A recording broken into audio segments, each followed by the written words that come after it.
Diana Galarzo is suing her fiancé's estranged wife, Myrna Cosio, for burning a graduation dress she bought for her daughter. Order. All rise. Shh. Now, this is case number 200 on the calendar in the matter of Galarzo versus Cosio. Parties have been sworn in, Judge. You may be seated. Folks, have a seat. Ms. Cosio, you are currently separated from your husband. Is that right? And you've been separated for about 3 years. Yes. Is he here today? Yes, he is. Yes, I am.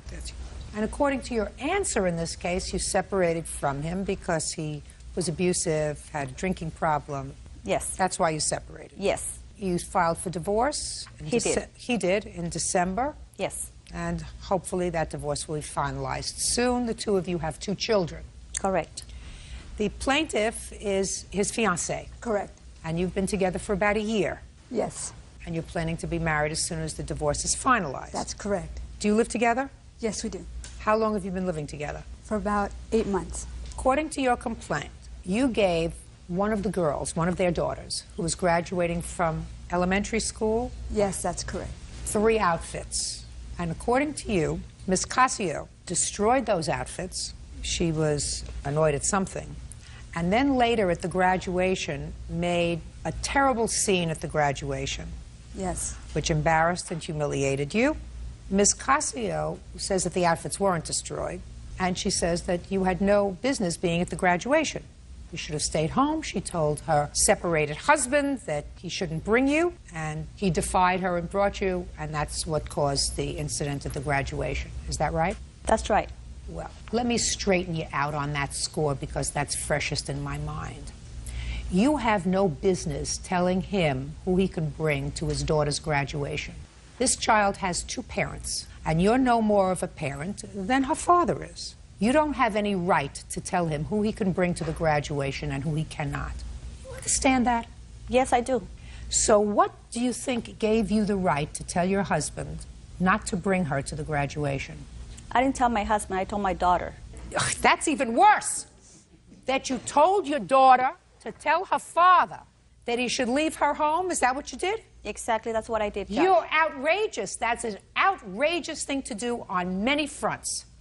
First of all, you never use a child to transmit messages from one parent to another. Certainly nothing negative. If you want to say, listen, would you like to come to my house for a graduation party? That's a nice thing. But you never use a child as a telephone to transmit a negative message from one parent to another. That makes you a bad mother. You don't want to be a bad mother, do you? No. Well, I'm telling you that was something that only a bad mother would do. So I would rethink that. Having said that, you have no business directing what goes on at your daughter's graduation. It's not your graduation. It's your daughter's graduation. And unless your daughter doesn't want her for some reason, she should be there. She's part of her life. You may not like it. That comes under the category of too bad. You got to get used to it. You got it? Yes.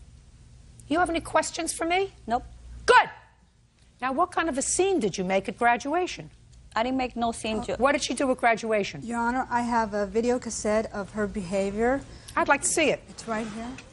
And I have never met her, and why she acted this way and insulted me in front of everyone and made a scene, especially Erica started crying.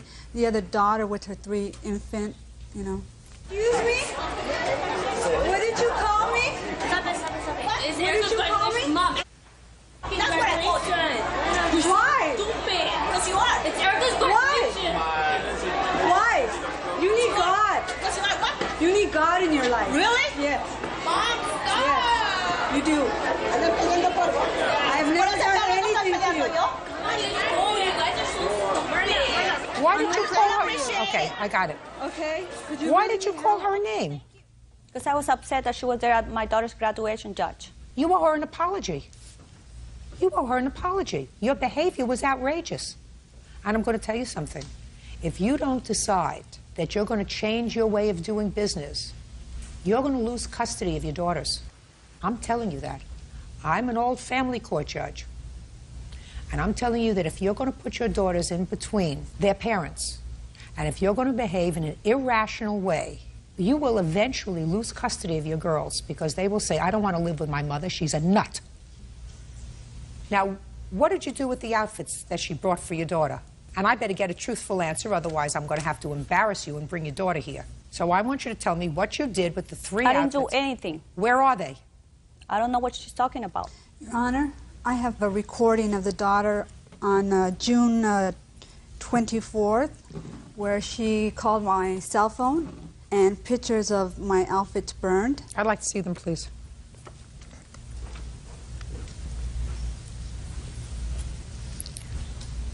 Where were these pictures taken? Apparently, she burned them, and either she walked into my property or threw them right next to my truck, keyed my car, and I have a police report. Oh, well, she's crazy. Sir, I think that you ought to go into court and seek custody of your daughters. I wouldn't let my daughter stay with her. There's something badly wrong with her. Mr. Casio, step up. Step up, sir. Yes, Your Listen Honor. to me very carefully. How old are your daughters? 12 and 16. Well, the 16-year-old daughter is going to tell you where she wants to live. Okay. And unfortunately for her, she probably will say, I have to stay with my mother because I feel sorry for her.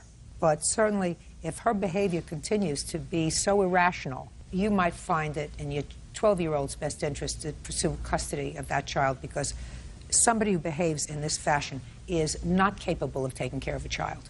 I agree. That's my judgment. Now, 12-year-old probably is not in physical harm in her custody, but she certainly is emotionally in danger, being with somebody who has so much anger. Who are you? I'm her friend. Do you understand what I'm saying? Yes, totally. Is there anything that I said that you find wrong? Not anything you said, but things she said. Anything I said? Not a thing that you said. That's all. I said anybody who behaves this way for no reason, who can do this, who uses their child as a messenger for hateful messages, is a bad mother. Because a good mother doesn't do that. Go ahead. Your Honor, I was spending the night before the graduation at Myrna's house to go to the graduation, and I... Just a minute. You're her friend and you were going to graduation? Yes. What gives you the right to go to graduation as a friend? Because her daughters like me. What gives you the right as a friend to go to their graduation? Because their mother invited you? Yes. That's why she was there. Now, let me ask you this question. Would you believe that he was acting like a nut if he came up to you and called you vile and vicious names and told you to get out because he didn't want you at the graduation? Would you think he was acting like a lunatic? Not necessarily. Well, what would you think of his behavior? Listen, if I had been told prior to coming that I wasn't wanted there by my daughter calling... Just a second. Erica, her daughter did not say, I don't want you to come to graduation. No, listen to me very carefully, madam. She said, I told my daughter I didn't want her at the graduation. That's what she said. Oh, let's bring Erica. She'll tell you what she wants. I'm not going to do that, because that's what a bad mother would do. She's not asking to bring Erica. I am. I'm telling you, she didn't turn around and say to you, oh, I wouldn't do that to my daughter. She's a bad mother. She's so full of anger and hate in her heart that it obscures her judgment as far as being a good mother. And she better change, otherwise her daughters will grow up to hate her. They will hate her. And as far as her going over there and doing whatever she claims she did, it didn't happen because I was with her. I'd like to hear what the child said on the answering machine. Could you bring it up here, Byrd, so I can listen to it? Go ahead and press the middle button. That's a message she left on my cell phone at 6:20.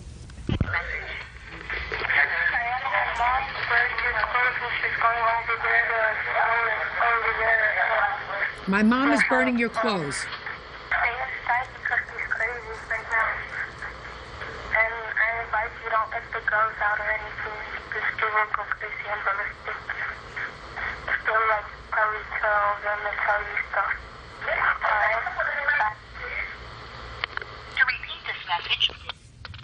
You think your daughter was lying when she says, my mom is burning your clothes? We had an argument that morning, Your Honor. So you just think it's serendipity that your daughter calls and says, my mom is burning your clothes, and the clothes turned up burned in front of her house? You think that those two things just came aligned in this universe?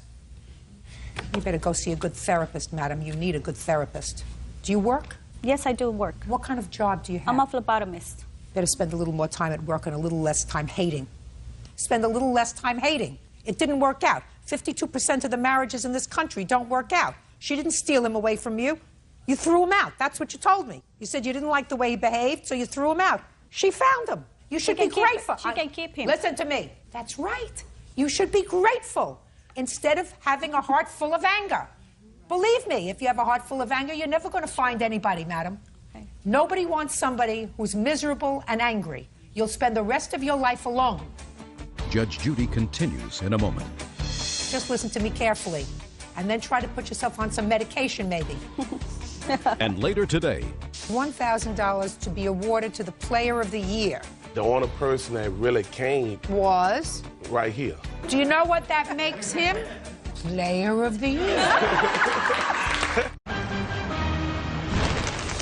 real cases, real people. Judge Judy. Diana Galarzo says her fiancé's estranged wife, Myrna Cosio, owes for burning a graduation dress she bought for her daughter. Diana also says Myrna started an argument at the ceremony. How much did you spend for the outfits? I have the receipts here. Just tell me how much you spent for the outfits. 180. Now I'll take the receipts, Byrd. Plus pain and suffering and... You don't get pain and suffering. Loss of work and... Listen to me very carefully, Ms. Galazzo. Yes. What you wanted was for her to learn a lesson. I don't know whether her ears were open. If they were, fine. If not, she's going to be the loser, as are her two children. She's responsible for the burnt clothes because she burned them. Her bad behavior has just been memorialized in front of 10 million people. Unless she changes her course of conduct, she's already been pre-warned that her children are going to grow up hating her. You can either put a period and move on and say, I had a marriage, it didn't work out. But out of this marriage came two lovely children. Just listen to me carefully. And then try to put yourself on some medication, maybe. If you don't already take it. I have two beautiful children. I want to devote myself to them and to making myself a happy life. And I don't want to be angry with somebody who's taking a burden off my shoulders. And you don't control what happens with your girls, because your girls have two parents. And you won't have them at all in your life if what you continue to do is to disrespect their father. Judgment for the plaintiff in the amount of $180. That's all. Parties are excused. You may step out. I was just upset because she was there at my daughter's graduation, and I didn't appreciate that. Like Judge Judy says, she has to put a period and go on with her life. She needs counseling, anger management, and I hope she gets it. There's nothing to talk about. And now the next case. All parties in the matter of Aziz versus Robertson, step forward. Basil Aziz is suing comedy club owner Jay Robertson for the cash prize from a Player of the Year contest. Jay says Basil was the only contestant to show up. Mr. Aziz, according to your complaint, Mr. Robertson is the owner of a club that you have been to in the past, and you saw some sort of an advertisement that indicated that on a particular day he was going to have a contest.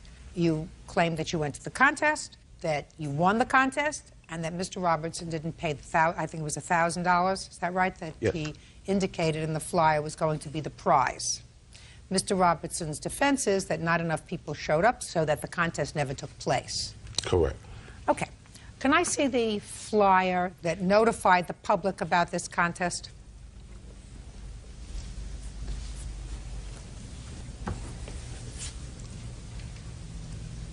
Your club is in Virginia, sir? Yes. What kind of club is it? It's a comedy club. And you had these prepared?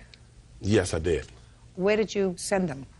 They was on all sides of town, all over. Okay. It says $1,000 to be awarded to the Player of the Year. Now, according to your complaint, Mr. Aziz, there was an entrance fee. I paid that. I don't see it where it said there was an entrance fee here. What was the entrance fee?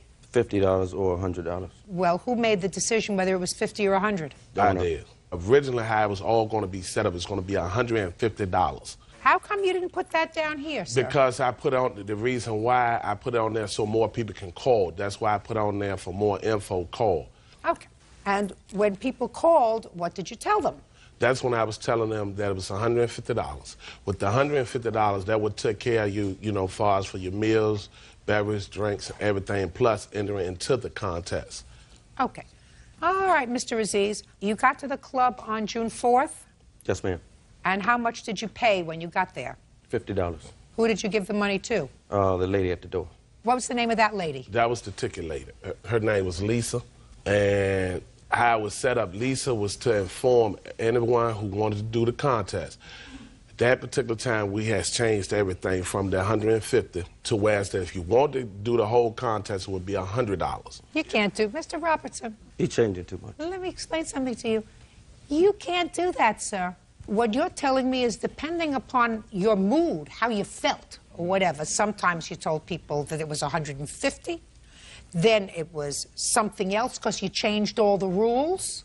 Well, all the rules... Mr. Robertson, you can't do that, sir. All the rules stayed the same. And how the whole contest was supposed to be set up was, I had 5 women. That was going to be a panel. You had to go up on the stage. You had to explain to them why you should be the player of the year. They was going to tally up their votes. That never happened. Well, let me ask you a question, Mr. Robertson. How come it never happened? Because the only person that really came, because after, when I got back to the club... The only person that came was? Right here. Do you know what that makes him? You know what that makes him? Player of the year. Thank you. Go ahead, tell me. You want to tell me? He never told me. Mr. Robertson, when you run a contest and you have somebody that enters, like he did, and paid his money, and you didn't get enough people so that it could be the kind of event you wanted, but there were a lot of people in your club that night, right? How many people were in the club? I had... How many people were in the club? I had a lot of ladies at that particular time. Right. And then later on, that's when... You had a lot of ladies. Would you say you had 200 people? Something like that. Line was around the corner. Hey. You had 200 people, and was that a usual Saturday night, sir? Something like that. Did you have more ladies that Saturday night than you usually have? Yeah, at that particular time. You think that's because you advertised the Players' Ball? Well, that was the catch, to get the ladies to Right. come. So you got what your advertising paid for, Mr. Robertson. Now you have to pay up. The winner, judgment for the... Coggins is suing her ex-boyfriend, 20-year-old Daniel Piper, for a loan to buy a 1990 Mustang.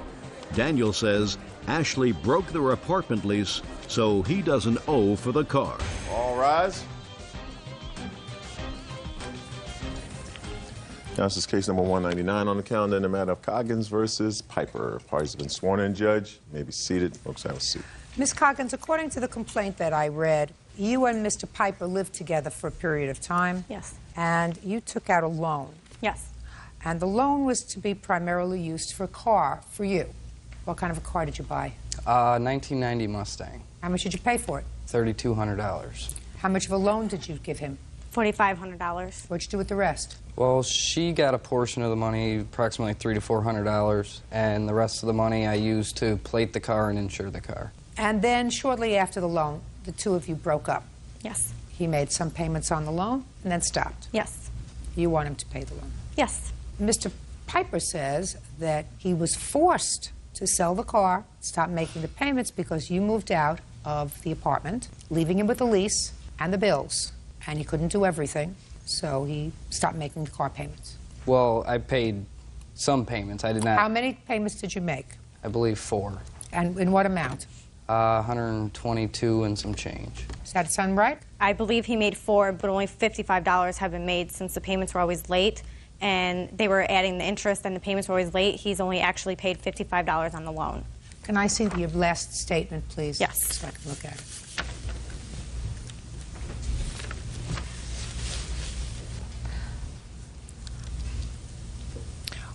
Well, the balance is $4,445.20, but some of this is yours. Right. Well, let's say there's $4,000 left on the loan. Now, did you both sign a lease for this apartment? Yes. When did you sign the lease? March of 2004. And when did you move out? I moved out July of 04. Are you still in the apartment? Yes. What was the rent on the apartment? $735 a month. And what was your financial arrangement with regard to the rent? I was supposed to pay all of the bills, the electric and the cable and the cell phone bills, and him and his brother were supposed to pay the rent. They were supposed to split it. 3 of you living there? Yes.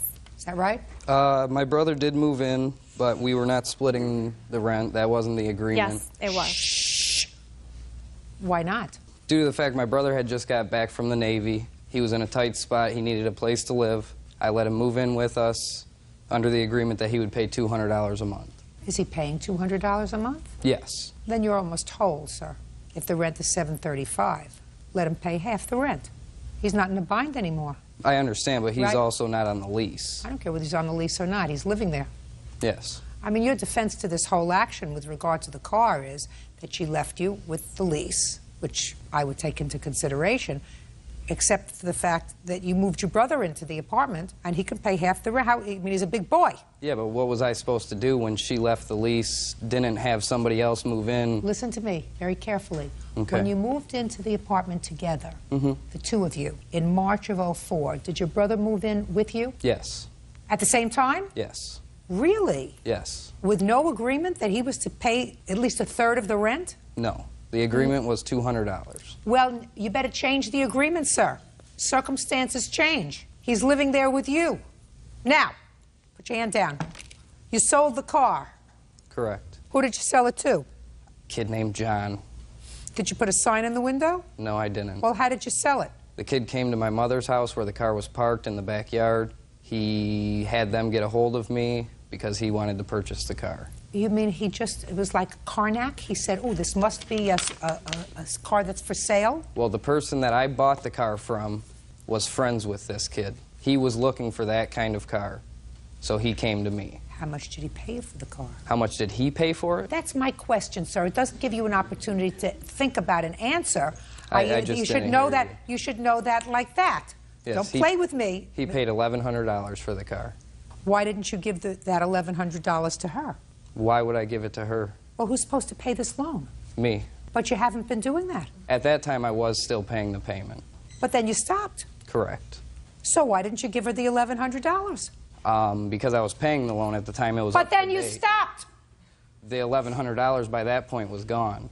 I mean, the situation I was in, I didn't Who is this? have... This is my girlfriend. What is she here for? Because she's been the one dealing with Ashley during this whole thing. Why is she dealing with Ashley? Because I Because repeatedly... he refused to talk to me. I repeatedly asked her not to call me. If she needed to get a hold of me, I asked her to ask her mother to call me, No, to email me, that's not true. or Oh, to have... I don't want to hear you unless I ask you a question. I repeatedly asked I'm her getting not to call me. frustrated with you, Mr. Piper. Okay. I'm getting frustrated with you, Mr. Piper. Somebody takes out a loan for you. You promise to pay them. You stop paying them. You sell the only equity that exists, which is your car. Well, to tell you the truth, the car wasn't part of the loan. Well, what was the loan for? I'm saying there was no... That wasn't collateral on the loan or anything like that. Okay, this loan was just a personal loan. It wasn't a car loan. I understand what it was, sir. Okay. She took out the loan to enable you to spend $3,200 plus tags and fees to buy a car. Correct. Of course I'm correct. You think you're smarter than I am? No, ma'am. On your smartest day. You're not as smart as I am on my worst day. Okay. What do you want? I was wondering if I could say something. Of course. I haven't had lunch. Well, Danny was with Ashley throughout their whole high school career. I don't give a... Listen to me. I Listen to me understand that. carefully. I don't give a rat's behind whether they were soulmates in utero. Okay. He took money from her. I understand Listen, that. Try to be quiet and watch my mouth. He took money from her to buy a car. He stopped making payments on the car. He stopped making payments to her for the loan that she took out to enable him to buy a car. And then he has the gall to sell the car and not give her the proceeds. She lived with Danny, was very unsatisfied with whatever Danny did. Left, did not pay any rent, didn't pay anything, asked him, oh, she is always in contact. Did you pay the rent? Did you pay this? Did you pay that? If you walked out, you are supposed to find someone to take your place. She did not do that. She left Danny with everything. Left him with the rent, the utilities. He had shut-off notices. Listen to me. A roof over your head is more important than a loan payment when that my she mouth should have starts to move, yours is not moving. Do you understand that? Yes, Your Honor. Judge Judy continues in a moment. He has no right not to pay his debts. And if you are making excuses for him, I'm not. Good, then you deserve each other. And later today, why didn't you have it out when you were supposed to? I hadn't realized how much stuff I had accumulated. I didn't realize how long You it would mean take. it just came up and bit you on the behind? real cases, real people. Judge Judy. Ashley Coggin says she loaned money to ex-boyfriend Daniel Piper so he could buy a 1990 Mustang. Ashley says Daniel has never paid her back. Danny has a brother, a big, strong guy who served his country, who came back, and who now has a roof over his head, cable, gas, electric, rent. And these two boys have to manage to pay $735 rent. And they can get that by collecting cans if they need more money. His brother, if he is trying to find a job, can go and work in a fast food place for minimum wage. You can make $350 a month doing that. He has no right not to pay his debts. And if you are making excuses for him, I'm not. Good, then you deserve each other. Judgment for the plaintiff in the amount of $4,000. That's all. Step out. Parties are excused. You may step out. After he asked her numerous times, don't call, I took the initiative to make the decision with her that me and her would communicate. Well, I was calling him. The loan was in my name, and the bank was contacting me at work. I couldn't handle it anymore. I mean, too many phone calls is too many phone calls. He doesn't want to take care of his responsibilities. He just wants to let everybody else handle everything. And now the next case. All parties in the matter of Schaefer versus Tyler. Step forward. 20-year-old Michael Schaefer is suing ex-roommate, 22-year-old Jacob Tyler, for damage to his property. Michael claims Jacob removed items from the apartment and left them outside. All right, so I have some preliminary questions. Let's listen up very carefully, and let's start with the ground rules, which are everybody tells me the truth, right? Yes, ma'am. Yes, ma'am. Good. You two were roommates for Yes. a period of time. Which one was the neat one? I was. And who was the slob? He was. I wouldn't say I was a slob. I wasn't as anal retentive as Jacob. He had roommates that were. This is your complaint. Mr. Tyler moved out before the end of the lease. Yes. Mutual? Yes. Yes. The lease was to expire on May 31st of this year. Yes, ma'am. On May 31st, you came back. To verify. I like to tell the story myself. I could do this as a one-man show, except that I need sometimes some input from you. Okay. You came back to ensure that he moved out on time because you were still responsible on the lease, Yes. and they had your security deposit. Yes, Right? ma'am. And when you came back, you found Mr. Schaefer not being a slob, a little disorganized. All of his stuff is still there. The place is a pigsty, and you start to clean it up. Yes. He leaves. Where did you go on May 31st, by the way, when you left? It was about 10 o'clock at night. I went home to go to sleep. You went home where? To my parents' house. I moved back in with my parents. When did you move back in with your parents, Mr. Schaefer? I had been moving things into their house over the course When was the last time you slept in this apartment? of the morning of May the 31st. Now, you have to be very careful because I'm going to put you in between a rock and a hard place, sir. When you went back to your parents' house to sleep at 10 p.m. on May 31st, you were aware of the fact that the next day you were supposed to be totally out of the apartment, or midnight that night, Yes. correct? Correct. But you went home at 10 o'clock, Yes. and you still had a lot of stuff there. Some things, yes. Well, that's why you're here, Mr. Schaefer, because it is your claim that you had a lot of stuff there that he took out and set outside, and it was either ruined by the rain or stolen. So it's a lot of stuff. Let's see how much stuff you say was there. $713 worth of stuff. About Now, 400 of which was the TV. Why didn't you take that stuff and have it out when you were supposed to? I hadn't realized how much stuff I had accumulated. I didn't realize how long You it would mean take. it just came up and bit you on the behind? And if you did, why didn't you, instead of going home at 10 o'clock at night, Mr. Schaefer, stay up until midnight and get all the stuff out of there? I was very tired. That's too bad. I figured we could settle up with the apartment. We could pay for an extra day just to get the rest of my stuff You out. weren't going to pay for anything because the security deposit was his. We would have settled afterward. I don't believe you. And after you got your stuff out, stop playing with your papers, Mr. Anal Retentive. Sorry.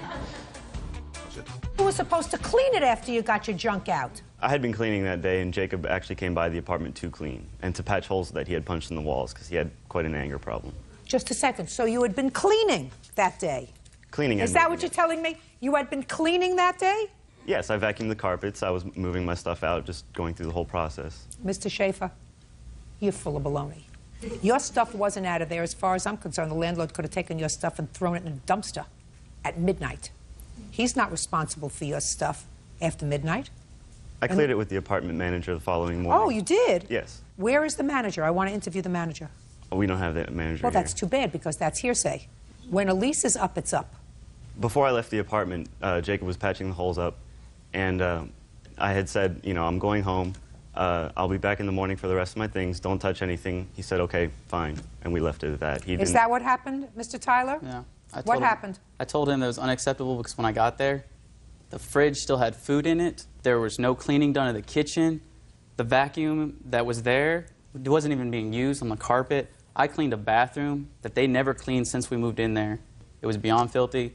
I came back to actually patch up the holes in the wall. What were the holes in the wall from, sir? From me and parties that they had been at, and I got upset because there was all these kids that were underage drinking, and I have pictures to prove that they were. Do you have any proof of what this place looked like when you got there? I have a witness, but she's in the Air Force boot camp right now, and I can't help you there with that. I know. I have no I'm sorry. control over the Air Force. Yes, ma'am, I know. I like to think I would like to, but I don't. Mr. Tyler. Yes, ma'am. You had $440 in security deposit? Yes, ma'am. Did you get any back? I had $140, and I have a copy showing the amount which was taken out. Can I see that, please? And also at the top, ma'am, this is the part where I had the power turned off, and Mr. Schaefer was supposed to get it turned on in his name. He didn't. So the apartment took care of it. The apartment charged me for the water, the trash, the electric that he accumulated. So you lost your security deposit? Yes, ma'am. And Okay. the added rent was for... Now, did you patch up the walls? Yes, ma'am, I did. Because there's nothing here about patched walls. I have this also that says that there's new contact, lots of resident damage into... Well, it doesn't say here anything about charging you for holes in the wall. No, that wasn't... Which means that but they you were patched charging... them. I'm speaking. Listen to what I'm saying to you. It's not here to hurt you. I said there is nothing that indicates from the apartment complex that they are charging you for holes in the wall. That would be a good thing. Then Yes, you say, you are right. You are correct, Judge. Yes, ma'am. Thank you. Where did you put whatever stuff of his was left outside? I moved it underneath the stairwell of the upstairs apartment, and I covered it with blankets. I wrapped his VCR in bubble wrap. Unfortunately, he said that it rained the next morning in the area. What happened when you came back the next day? So first of all, what time did you come back to the apartment the next day? About 9 in the morning. And what did you find when you got there? I came there with my girlfriend. This is Nicole. We came there with her truck to get the rest of my stuff, and we came up to the apartment. Just a second. Step up. Your last name is? Sierra. Miss Sierra, when did Mr. Schaefer pick you up? I came to pick him up with my truck at a little bit before 9 a.m. on June the 1st to go retrieve the rest of our stuff. Had you been there? What do you mean the rest of your stuff? Had you been living there too? No, I just... Some of her stuff was in there. I'm sorry. Don't speak. My couch cushions and my vacuum was there. So my question is, had you been living there? No, ma'am. Had you been staying there? Yeah. Don't play with me. Had they used your truck to move the other items? Don't look, listen to me. Don't look at him. Don't you have an independent recollection of this? I asked you, had they used your truck to move out the other items? Yes, some of the other stuff. How many days had they used your truck? Probably about 4 days. Good. And where were you the night of May 31st? I was at home. Doing what? Resting. I work 30 hours a week, and so I was just... Oy! My God, 30 hours a week! Oh, you must be exhausted. How old are you? I'm 23. 23, and you work 30 hours and a week? I go to school full-time. Good. What school do you go to? I just graduated from the North Lake Community College in Dallas, Texas. Good. So you graduated from college, and I know from college. I mean, I know how many hours a day one goes to college, so 30 hours a week working you can manage. So you were exhausted. I wasn't exhausted. What about you? How exhausted were you? Where do you work? I worked at Metro Volkswagen. And you also go to school full-time? No, I'm not in school currently. You work 40 hours a week? Yes, ma'am. So you work 40 hours a week and don't do anything else. You got a girlfriend who works 30 hours a week and goes to school full-time, so you should have been pretty wide awake on the 31st. I don't see what you needed to go to sleep for at 10 o'clock at night. You have no case, sir. He is not obligated to risk his security deposit because you decided you needed an early nap.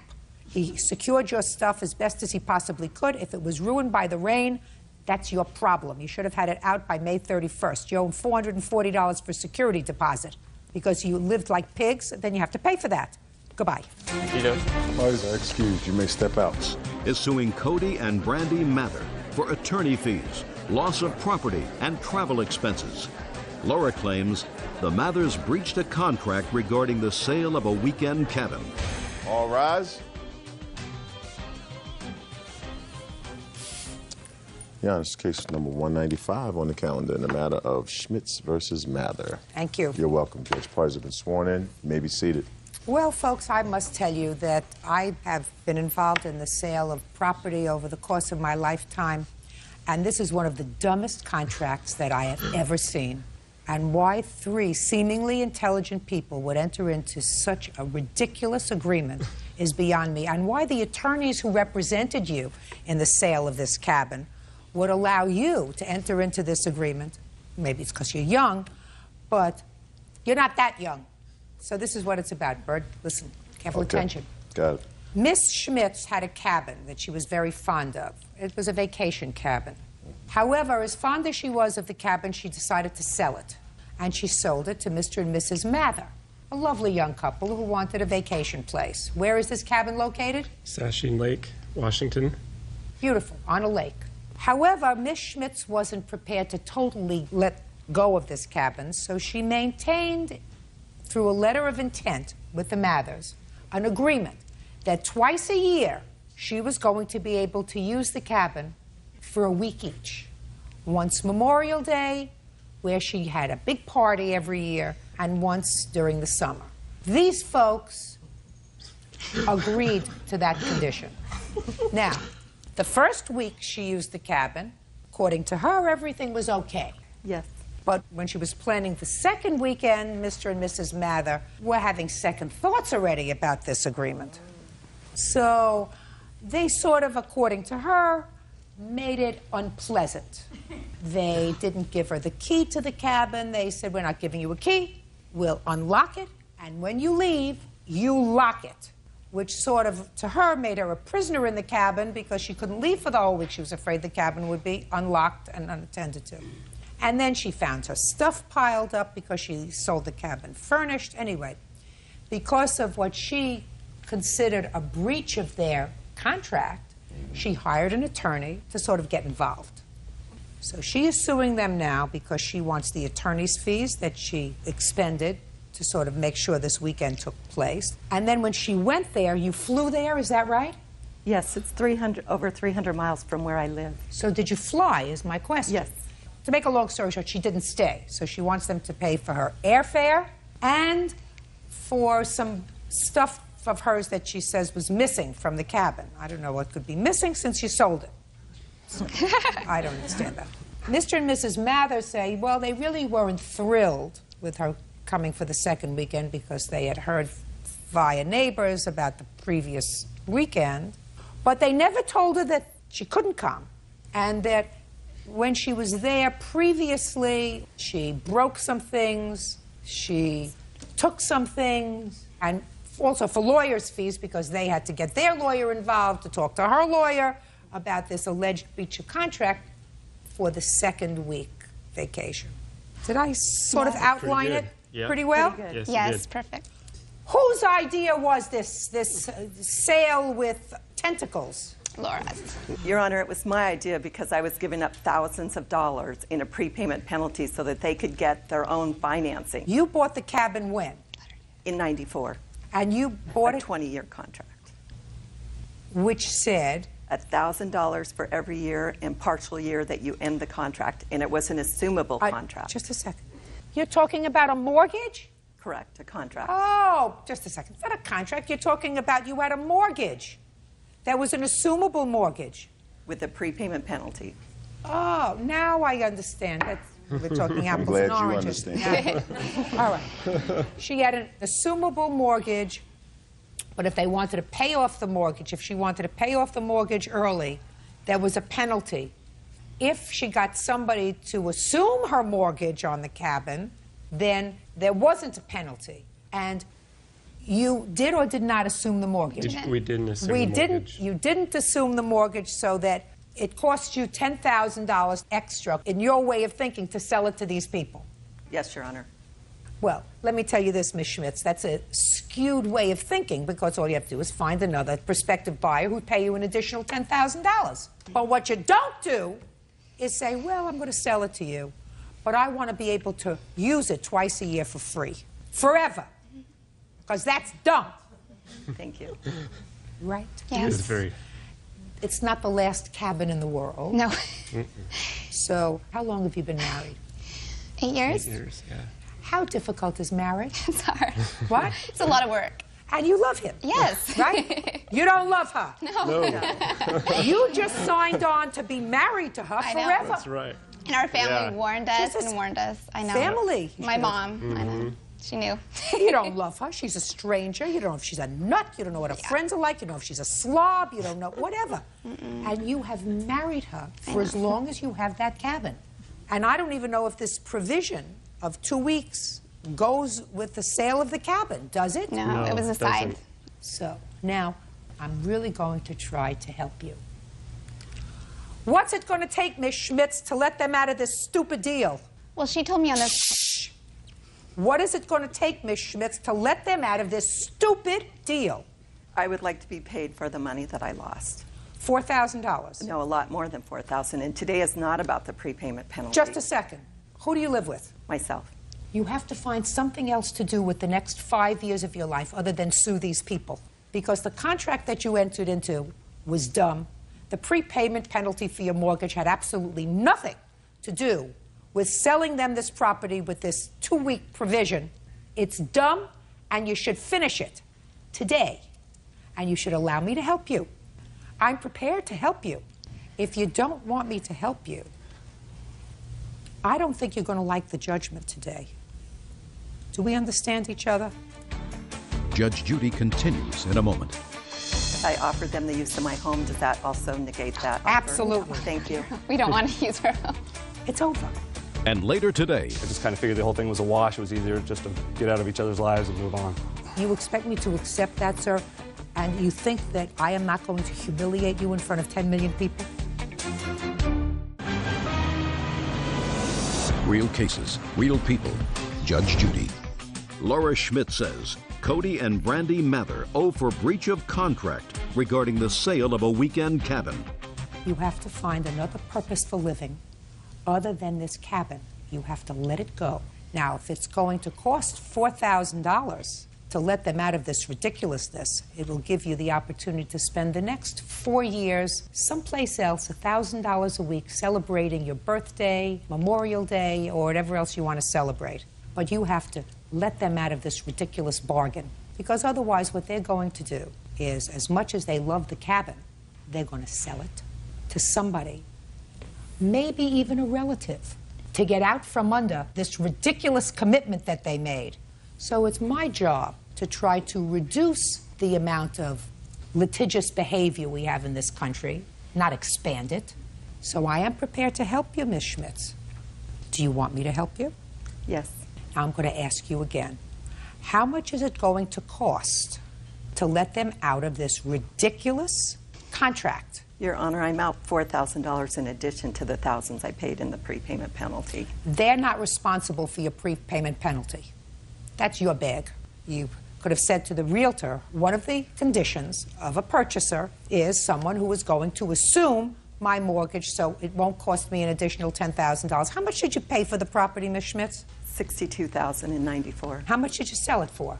$131. So that's not bad, and you had the use and enjoyment of it, and you doubled your money. And even if you say, well, you had a prepayment penalty on your mortgage, take off $10,000, $121. So you doubled your money in 10 years. That's pretty good, right? So I'm going to ask you again, what is it going to cost to let these people out of this ridiculous contract that you both entered into? Your Honor, I wasn't prepared to talk about the prepayment penalty today.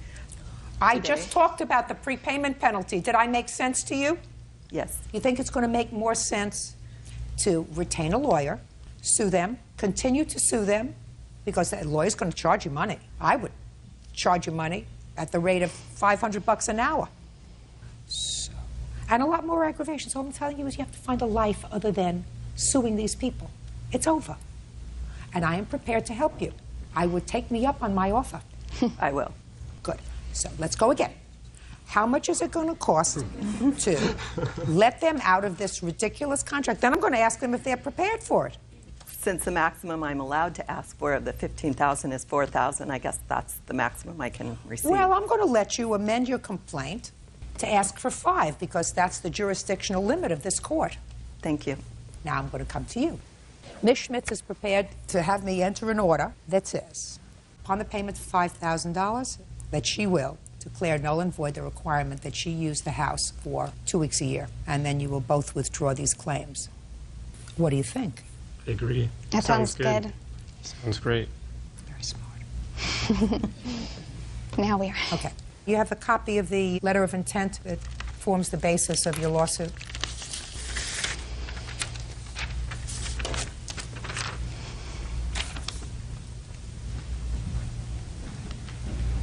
You prepared to withdraw at this point your counterclaim? We do. It's going to be a very simple order that I will sign, you will sign. So I'm going to ask you to wait outside. Byrd will call you. Yes. Your Honor, in good faith, I offered them the use of my home. Does that also negate that offer? Absolutely. Thank you. We don't want to use her home. Absolutely. You don't want to use your home. You don't use their home. Go. Goodbye. Have a happy life. Good luck. Thank you. Judge Judy, you may step out. She stole things from our cabin. She possibly messed with our water. Our kids got sick. I just felt very anxious that they weren't being truthful with me. She's had these wild, crazy parties, 40 to 60 people. I mean, it just drunken mess with cops called out. It absolutely fell apart this spring when they refused to let me have it as they agreed upon at closing. We fell in love with this cabin, and we knew it would be perfect for our family, and we made a really stupid decision. And now the next case. All parties in the matter of Doyle versus Peterson. Step forward. Carolyn Doyle is suing her ex-boyfriend, Matthew Peterson, for a loan to fix his teeth. Matthew says he helped Carolyn fix her house. Miss Doyle, you used to live with this gentleman. How long did you live with him?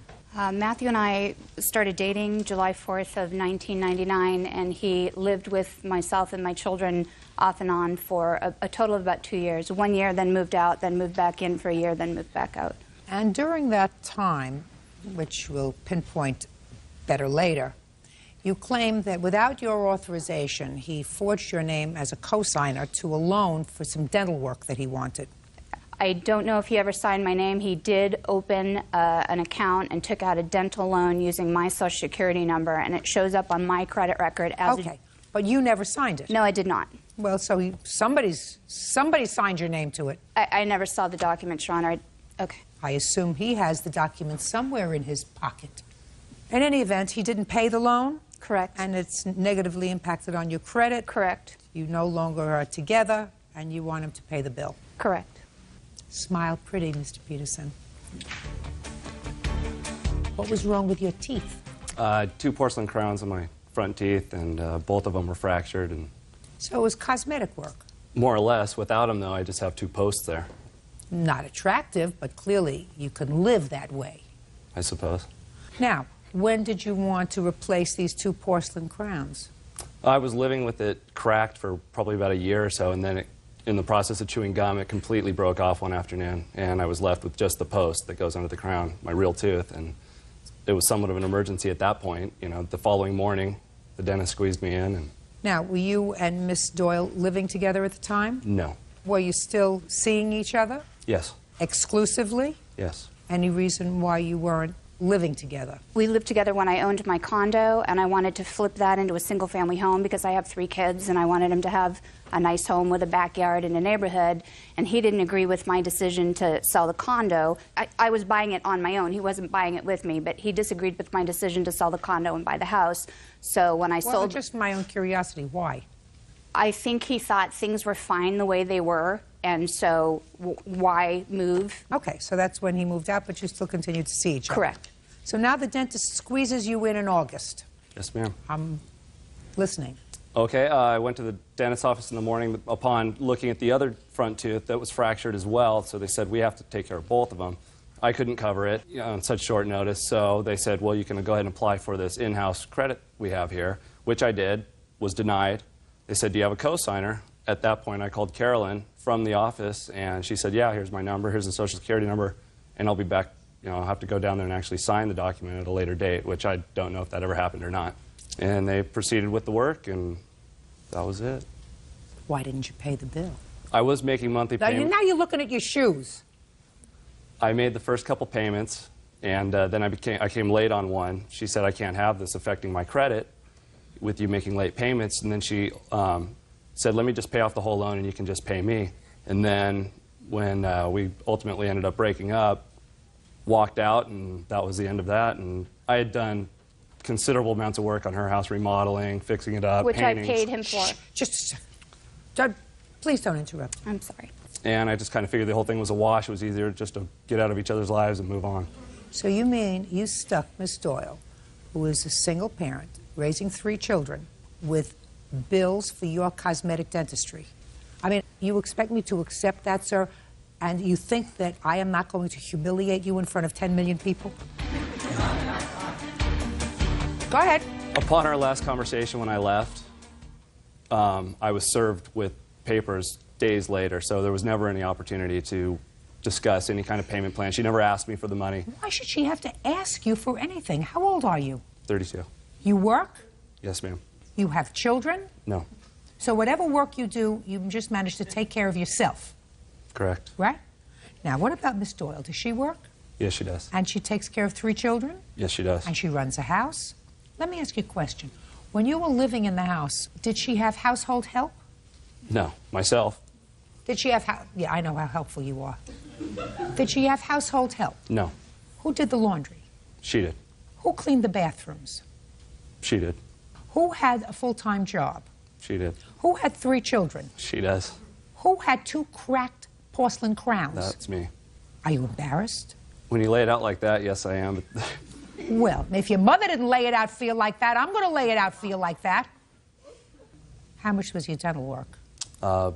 all said and done, approximately $2,700. How much of that did you pay?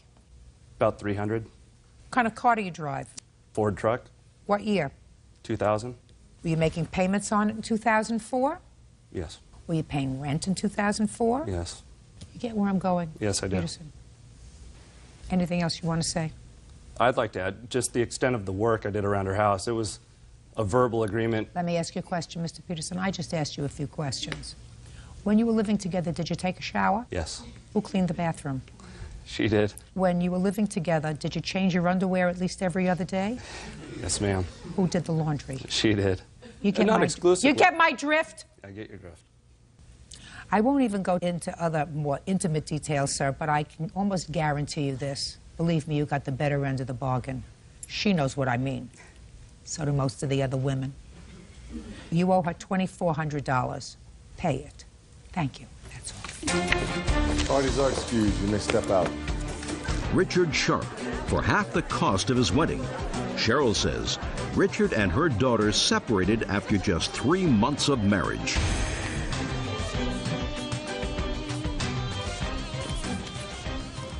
Yeah, this is case number 186 on the calendar in the matter of Wells versus Sharp. Parties have been sworn in. You may be seated. Folks, have a seat. What is all that stuff? This is stuff that I brought that I don't have actual receipts for, just to show you that. What is it? It's the Unity candle, some table decorations that we made, the candle stands. Byrd, could you do me a favor? Could we get rid of that? I don't need all that stuff. Where do you want me to put it? I put it on the floor. Okay. Thank you. Ma'am, take this stuff, put it on the floor, please. Thank you. Perfect. Ms. Wells, this is what the case is about. Mr. Sharp is your soon-to-be ex-son-in-law. He and your daughter had a very short and unpleasant marriage, and it is your claim that he had agreed to pay for half the wedding. The loan lasted longer than the wedding. Correct. Now they're going to get a divorce, and you want half the cost of the wedding, which was, you say his half was $7,000? Correct. Mr. Sharp says, listen, I never agreed to pay for a big wedding. So, Mr. Sharp, this I assume is your soon-to-be ex-wife? Yes, ma'am. How long were the two of you dating before you decided to get married? 4 months, Your Honor. What? 4 months. And whose brilliant idea was it to get married? Mine, Your Honor. Could you speak up a little bit? I'm old. I have a Mine. Mine. Did you give her a ring? Yes. How much did you pay for it? I want to say about 200 and maybe 34 bucks, 40 bucks. What kind of work do you do? I work for Sun Cruise Casino and a gambling boat. And how much do you earn a week? I make 8, but I bring home like 7. 700. A week? Every 2 weeks. Okay.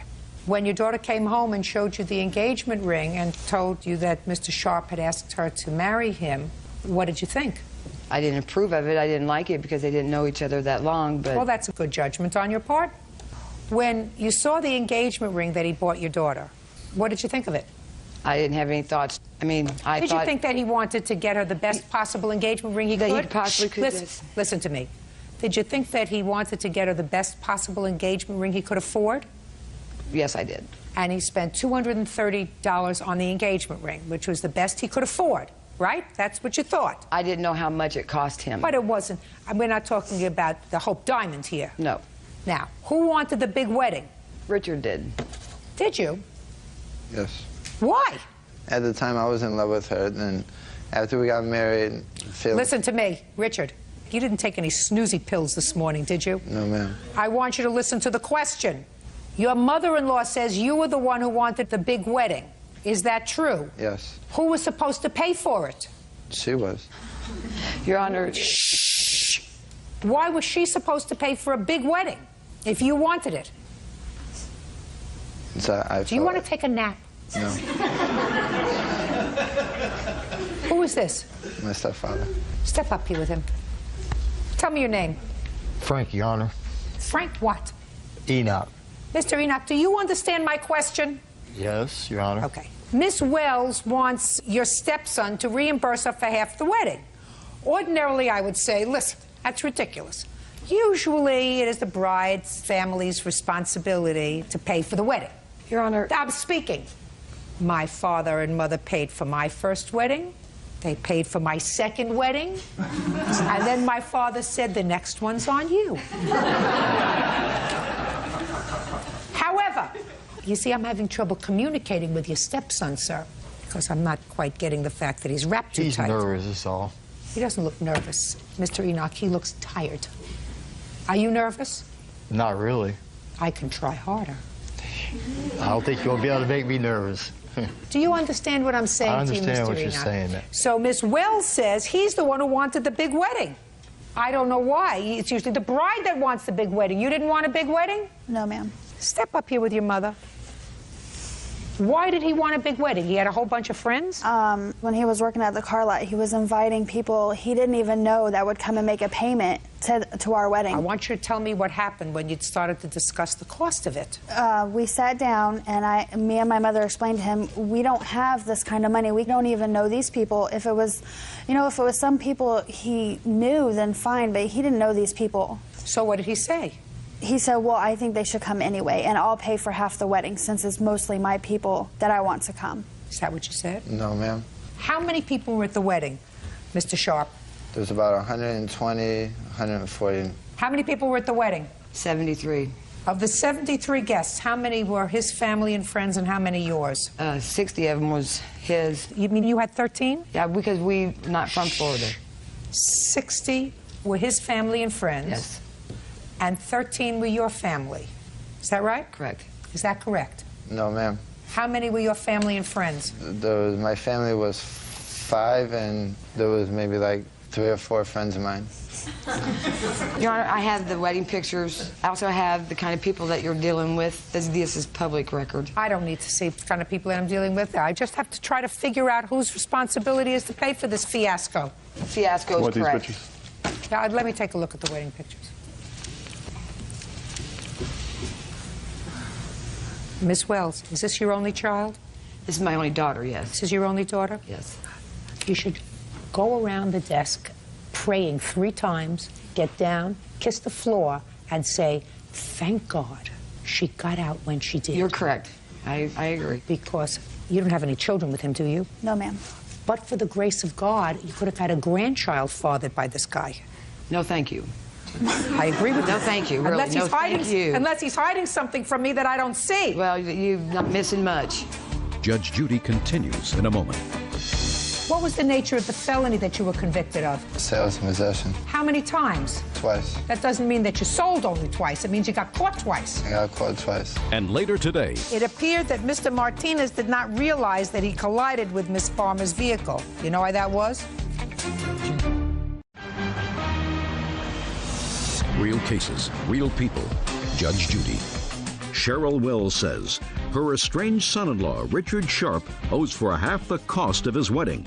Richard claims he never agreed to pay. Okay, who was in this picture? Can you see it from there? Yes. Who was in this picture? That's me, Jack, Bill, Terry. Who are they? Friends of mine. Friends of yours? And the one guy, Jack, I used to work for him. You said 3 or 4, so that these are the only people at the wedding that were your friends? There might be a little bit more, but other than that. Who are these people? That's my stepbrother, and that's her stepfather.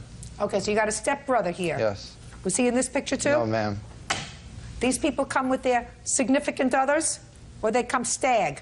They came with others. With others? They came with their So you got to do wives. this times 2, right? Yes, ma'am. That's more than 3. Even you could tell that, right? Yes, ma'am. Madam, it's clear to me that he had certainly more than 3 or 4 people at the wedding. So what you're telling me is he said to you, these are the people that I want at the wedding, they're friends that I work with? Not friends that he works with, but he was working at a car lot, and people that would come in to make their payments that he would talk to just to make their payments, he would invite to our wedding that he did not know. Your Honor, I had to finally put a stop to it because this list was like 300 people. Who was supposed to pay for all these people, all these strangers? I felt that I was going to pay for them, but as soon as she said she put a stop to it, I said, okay, never mind then. All right. Now, where were they married? At the Ramada Inn. Had you taken the Ramada Inn before or after you had this discussion with him about inviting too many people to the wedding? I'd already talked to the Ramada Inn, and then when he kept adding the... No, I want you to make sure you give me the honest answer. You had gone to the Ramada Inn, you have to give them a deposit and reserve the date. Correct. Had you done that before you had the discussion with him? Yes, but he kept adding to the list. You don't have to repeat it. I understand what you're saying to me. So you had already taken the hall, and initially, he was not going to pay for half the wedding.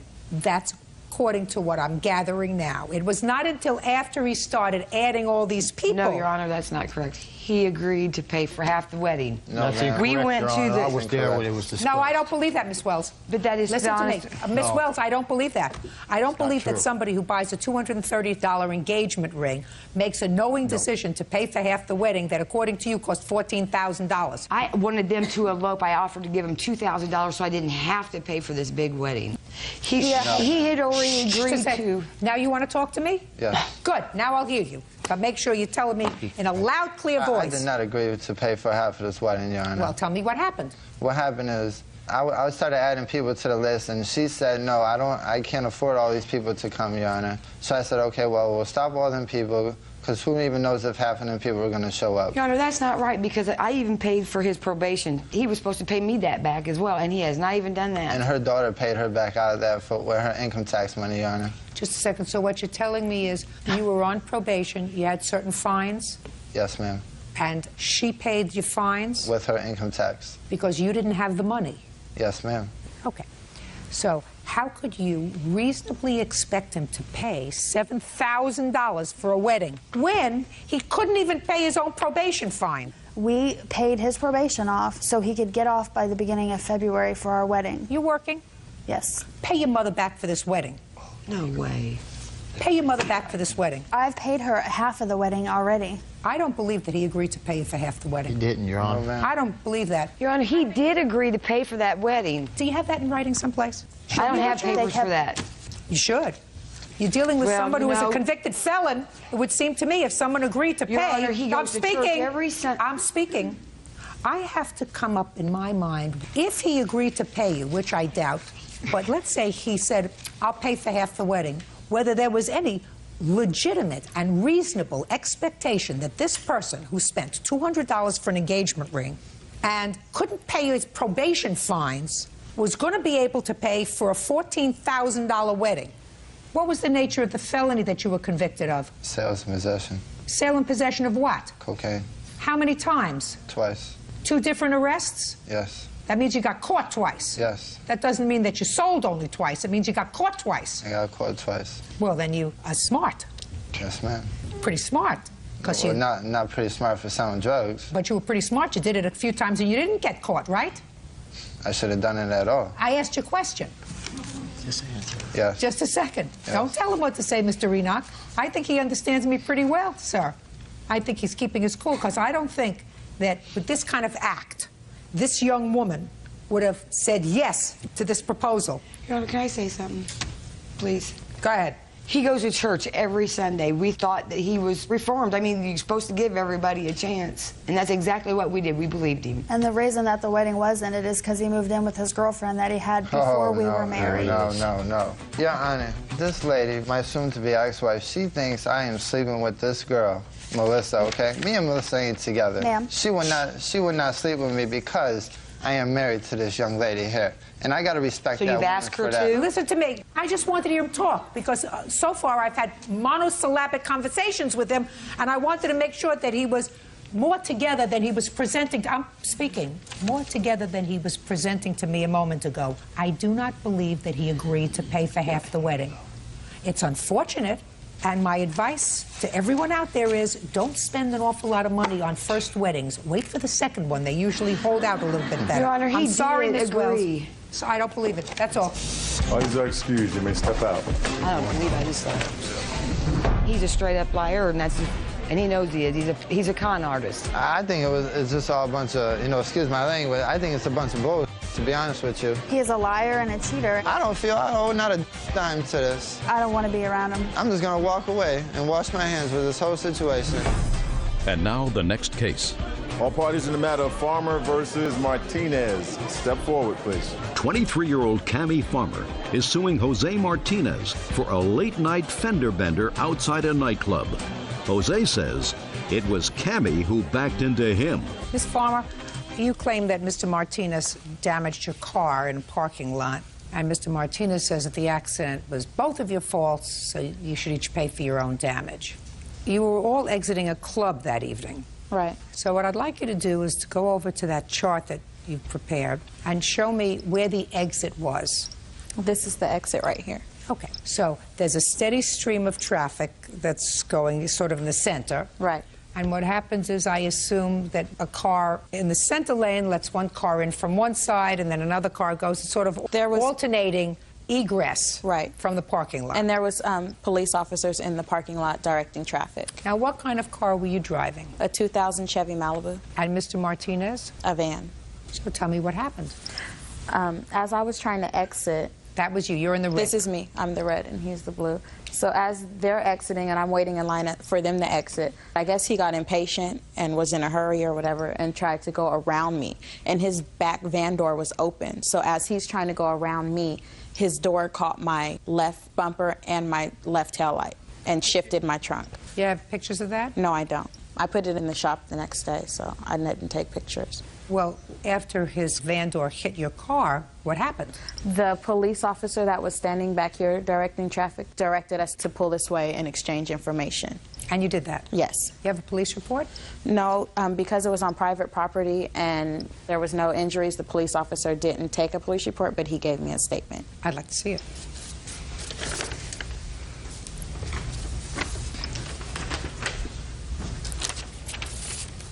This is Police Officer M. There were 20 vehicles in the parking lot attempting to leave. Okay. So what I want you to do, sir, is to give me your version of what happened. Because I will tell you now, Mr. Martinez, the police officer observed what happened. Okay. So before you even think about trying to fabricate a story, I suggest you think hard about what happened. Okay, I'm gonna tell you what happened. Well, that night, me and my friends threw a party at a club in Union City. I don't care. And, listen to me. I don't care. Get to the parking lot. Okay, the parking lot. Okay, And like look I say. at me when you're talking. Okay, we was partying. You know, everybody had a little liquor in them. Not me. No, just a second. Okay, well. You had a little liquor I had a in little you. liquor in me. So I'm like, we was exiting the parking lot. And could I show you on the graph? Oh, this is the parking lot. I guess this is how you get out. I'm right here, she right here. I'm going up. When I was coming up, she was coming back. So we both hit each other. The reason I didn't really file no conduct claim because I figured it was both our fault. No! That's why I did that. Well, where was I going? Now, just a second, just a second. Get back there. Okay. First of all, you had no business being behind the wheel of a truck or a van or a vehicle if you had been drinking. Yeah. Because it clouds your judgment. Right. And let me tell you what the police officer said. Okay. The police officer said he observed a black van with its passenger side sliding door open as it was attempting to drive around Miss Farmer's vehicle. In trying to do so, the black van side door collided with the right rear taillight of Miss Farmer's car. Mr. Martinez continued driving along the side of Miss Farmer's vehicle, causing more damage. It appeared that Mr. Martinez did not realize that he collided with Miss Farmer's vehicle. You know why that was? I realized. All right. So let me see an estimate, please. I got 2 estimates. The shop that I went to gave me a discount. Okay, but you had it fixed. Right. Well, how much did you pay to have it fixed? $827.60. Here's the receipt. Good, great. But I'm surprised that the police officer didn't cite you for driving while under the influence of alcohol. I also have rental car receipts because I had to get back and forth to work, and I also had a daughter that needed to get back and forth to school. Who do you live with? I live by myself. I'll see them. The receipts are in my mother's name because she rented it, but I gave her the money, cash.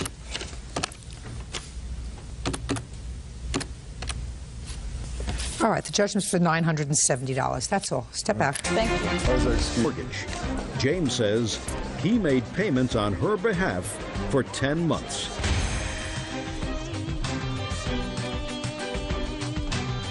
Now, case number 226 on the calendar in the matter of Elmore versus Padilla.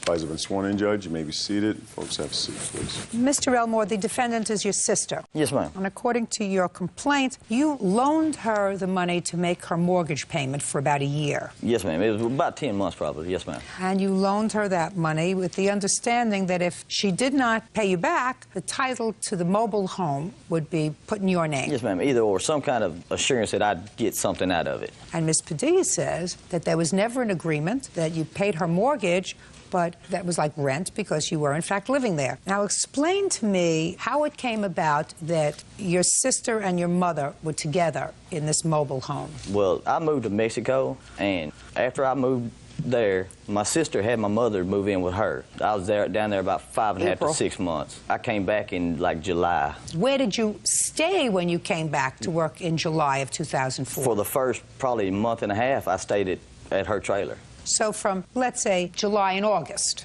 In August, I was in California, in San Francisco. When in August? The 1st of August, I got a job traveling, working in refineries. So you spent 1 month with your sister and your mother? Probably about that. Is that about right? I wasn't there during that timeout. Who was there? She was there, ma'am. All right, so you say she was there. So you lived there for a month in July. When did you have this conversation with her about the mortgage? I'd say it was in June.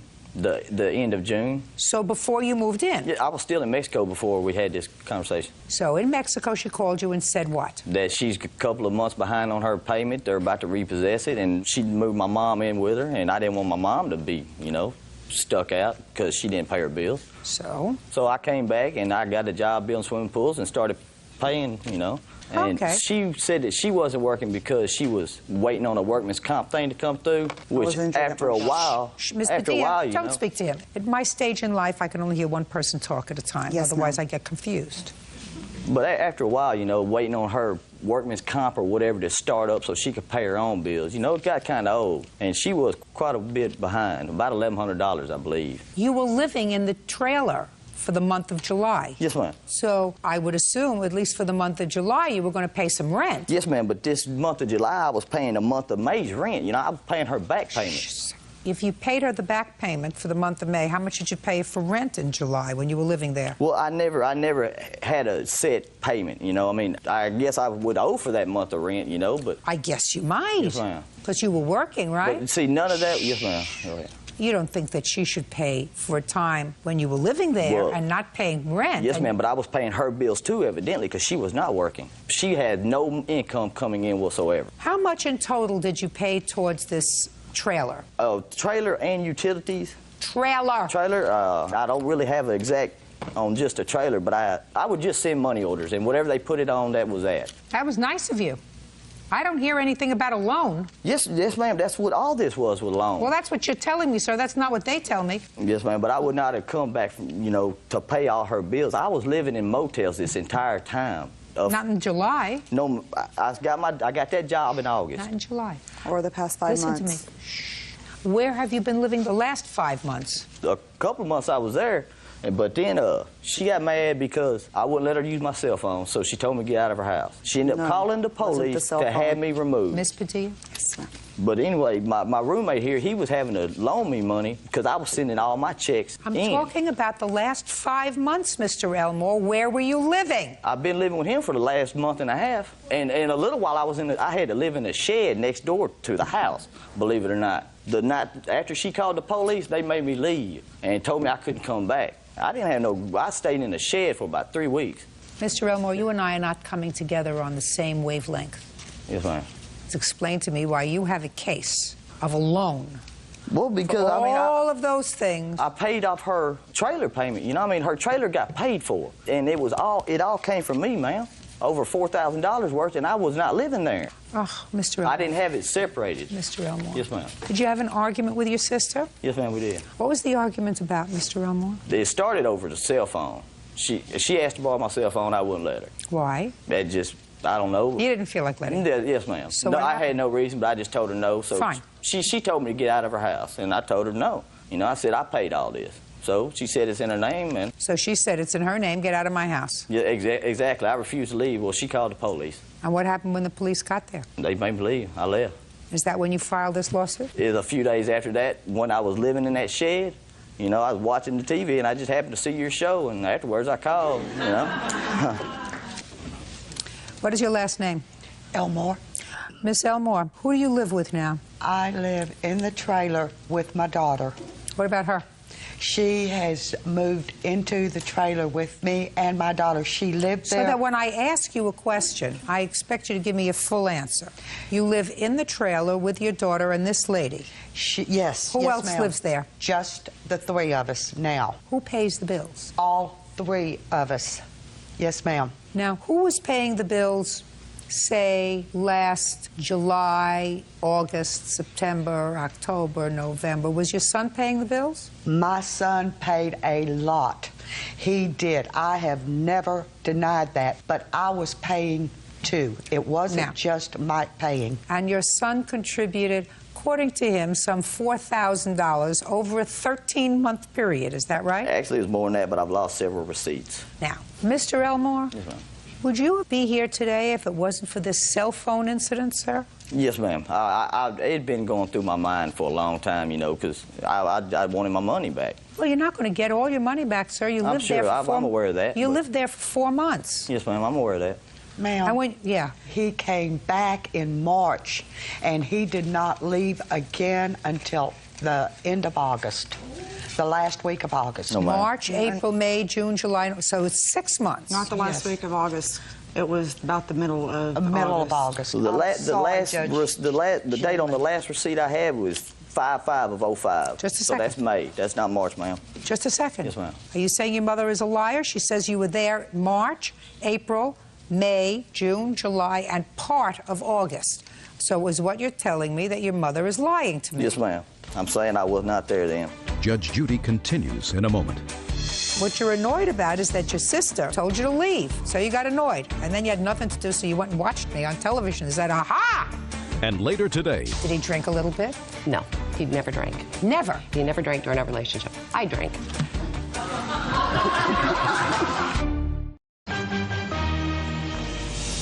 Real cases, real people. Judge Judy. James Elmore says his sister, Shauna Padilla, owes for loans to make her mortgage payments.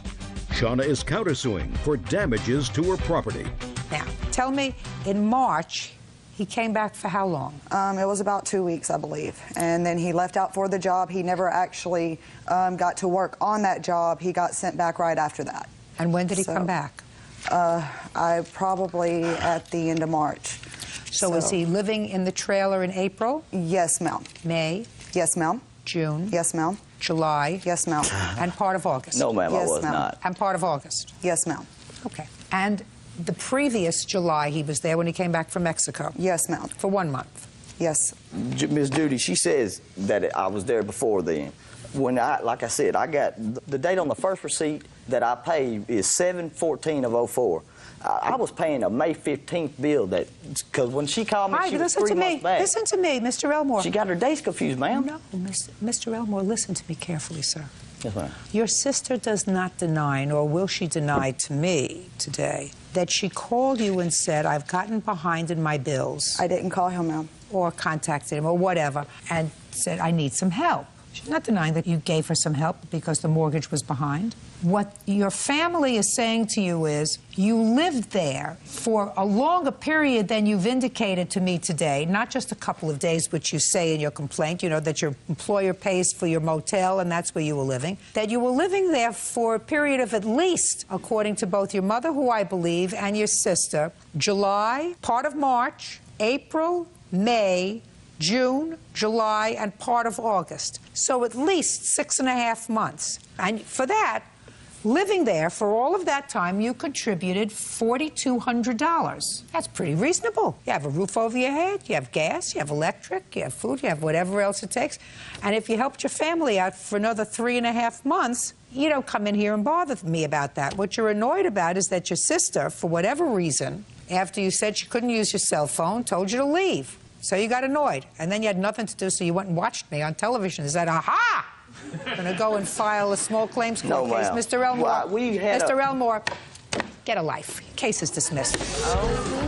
Excuse me, you may step out. Excuse me. I have a counterclaim. It's dismissed. Okay. If he bothered you, annoyed you for a year, and you let him bother you and annoy you for the year, that makes you not too smart. I moved out of the state to get Very away from him. good. That's exactly what you should do.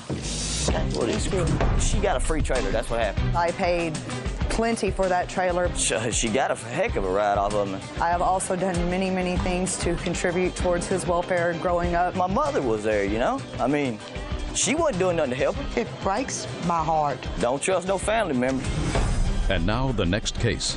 All parties in the matter of Evans versus Fry Leach. Step forward, please. 24-year-old Brandy Evans is suing Kathleen Fry and her ex-boyfriend, Patrick Leach, for damage to her car. Brandy claims Patrick was riding his bike when he crashed into her parked vehicle. Miss Fry, are you the neighbor of the plaintiff? And not of the plaintiff, of the plaintiff's witness. And this is your boyfriend? Ex-boyfriend, yes. How long has he been your ex-boyfriend? Since about last November. And how long was he your boyfriend? About 18 years. That took you a long time to decide he wasn't the right one. Huh? Sometimes you don't think. Was there any particular reason why you terminated the relationship? We just weren't getting along anymore. Did he drink a little bit? No, he never drank. Never? Before we started going out, he drank, but he never drank during our relationship. I drank. Now, you were riding a bicycle. Yes, ma'am. With your girlfriend. Yes, ma'am. Where had you been riding? We usually rode 10 to 15 miles a night, just around our neighborhood and just around our block and so on and so forth. And at what time of the evening did you return to the house? It was probably between 8 and 8:30 in the evening. So it was dark? Yes, ma'am. Do you always ride at night? Yes, we did. It You was have mostly lights at on night. your bikes? No, we don't. Are you supposed to? Yes, we are. Probably. Probably, yeah. Do you wear a helmet? Yes, I do. For what? Safety reasons, in case somebody pulls out in front of me and I... Right. Right. That's why you have lights. on bikes if you're going to be riding at night. And so tell me what happened, Mr. Leach. Our street was very dark. It has no street lights. I was pedaling, and her car is the color of night. It blended in, and it was parked, if I could show you on the diagram, it was parked probably a little farther back, but it was, to me, it was illegally parked. And it was on a corner. I was pedaling, and I looked up, and next thing you know, under the tree, next thing you know, I hit the front end of the car. Okay, so Mr. Leach, we are talking now about certain things that you can do nothing about, because as night follows day, that's science. And in science, it's going to get dark outside. So when you're driving a vehicle, what they do is when a vehicle is operating, they put lights on the car so that you can see where you're going after night falls, right? So it's not the night's fault that you hit the car. Now, cars can be painted in many colors. It's not the car's fault that it was painted the color of night, right? Correct. So it can't be the car's fault that it was that color. Now, how long do you think this big tree has been living on the corner? I couldn't tell you. 10 years? Since before he moved in. Yeah. The tree didn't move, right? Correct. So it can't be the tree's fault that you hit her car. And the last thing that you said was her car, you believe, was parked illegally. True. But the car didn't move. Correct. There was only one thing that was moving. Mr. Leach, that would be you. I totally agree. Now, Miss Evans, tell me, you were awakened to the alarm going off in your car? No, we were watching a movie. I was over at my friend's house. And what happened? It was around 11 p.m., and I heard my alarm going off. So the alarm did go off as a result of being hit? Yes. So I walked out, and they weren't near my car. They were walking away from my car. And I walked down and looked at my fog light, and my fog light was broken on the ground. And I walked back up halfway to the driveway, and that's when Kathy stopped me. Had you known her before that evening? No. So you never met her before? No. She walked up to you and said? And said, we were riding our bikes, and my boyfriend hit your car. And I looked over at him, and he was laying on the grass with his bike. That's not true. And shh, Mr. Leach. Shh, Mr. Leach. Okay. And Kathy said she was going to run and go get her information, and that she did not want to go through the police. She did not want to go through insurance. She wanted to pay cash. And she walked back over and said he had some to drink, and that here's her information to put estimates in her mailbox, and that she would get back to me. And she gave me her number.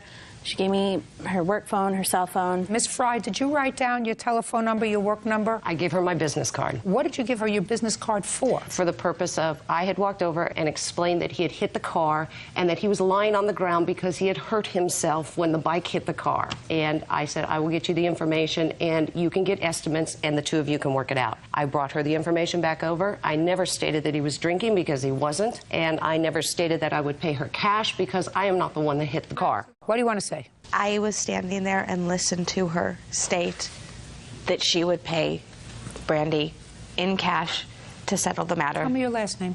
Curran. How long had you been neighbors, Miss Curran? I've lived there approximately 6 years. Okay. Mr. Leach. Yes, ma'am. There is no reason why Miss Fry should take responsibility for this. Exactly. So if the court were going to enter a judgment, it would have to be a judgment against you. Correct. So that, Miss Fry, you may sit down. Thank you. Now, sir, you're there all on your own. In 10 seconds, give me your best shot as to why you're not responsible for this. I never said I was not responsible. I took the car. But what I am disputing is they brought over estimates for $1,400 for the car, which to me was a little outrageous. We told them to get another estimate in a local place. They've done work on our cars before, and they were more reasonable. They've probably given a reasonable rate. They never went there. Mr. Leach, let me stop. Sure. A second. Is it that you don't like the amount of money that she's asking for because you believe it's excessive, or that you don't believe you're responsible? The amount of money, and then we had an estimate for $1,400 and $1,600. Now it's $1,800. Well, now she's going to show me the estimates. I have and the photographs. The first estimate that I gave them, that was for the $1,400. When I gave it to her, she asked me to go and get another one with their body, a place, and it shows it was only a month afterwards, not even a month after the accident, that I have for that quote. Just a second. What was the name of the body shop where you wanted them to go? Boulevard. This is one of those from Boulevard? Yes, and that's my third one. Can I see it, please? We never got that one. We never got those. Shh. I don't care whether you did or not. Now I have them. So am I correct? Boulevard gives you $621.72? Mm-hmm. That was just the paint that they said. They didn't say anything about the hood. That is, I have pictures of my hood and where it's not aligned with the other side from where he fell on it. And Your Honor, I did not fall on the hood. I have your handlebar marks on my hood. Well, there is damage to the hood. All right, anything you want to say? I just, you know, I want to know. She got an estimate from Boulevard, you know, for just paint. Well, you know what? To me, if I'm going to get an estimate for the body work, I'm just not going to ask for paint for the $600 and something. I'm going to say, I'm going to say, hey, it's just, you know, I need the body work done. I don't understand that. I went in and asked for an estimate, and that's what they gave me. I didn't ask them just to do paint. Did you ask them for an estimate to fix it or to paint it? To fix it. I said I needed it fixed. The damage to this car can't be done for $600. She's got something wrong with the hood of the car that's going to have to be pulled out, painted if it's going to be done right. The $1,300 is a reasonable estimate. Okay, judgment for the plaintiff in the amount of $1,360.64. Thank you. Thank you. Funeral. Bourbon claims Glenda received aid from the state and refuses to give her the money. All rise. Quiet in the courtroom. All rise.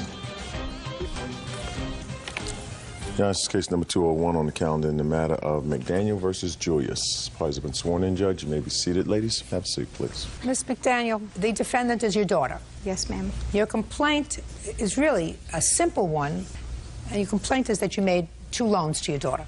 Yes, ma'am. And she has not paid you back. Your daughter says that these were not loans, they were really gifts. But the matter becomes more complicated because of the nature of the loans that you claim to your daughter. Miss Julius, you had a daughter who was murdered. Yes, ma'am. When was she murdered? September 24th. She was found dead in her room. In your home? In her home. Has the perpetrator of that murder ever been found? There are 3 people apprehended as of right now for first-degree murder. How old was your daughter? 17. According to you, Miss McDaniel, you went to where your daughter was living, and your daughter did not have money for burial. That's right. You agreed to loan her the money for the burial. Yes, ma'am. Subsequently, your daughter, who was not happy staying in the same house where her daughter was murdered, which is quite understandable because people had not been apprehended at that time, asked if she could relocate, and you agreed to loan her some money. Yes, ma'am. So that she could relocate. What was the extent of those 2 sums of money? The funeral was how much?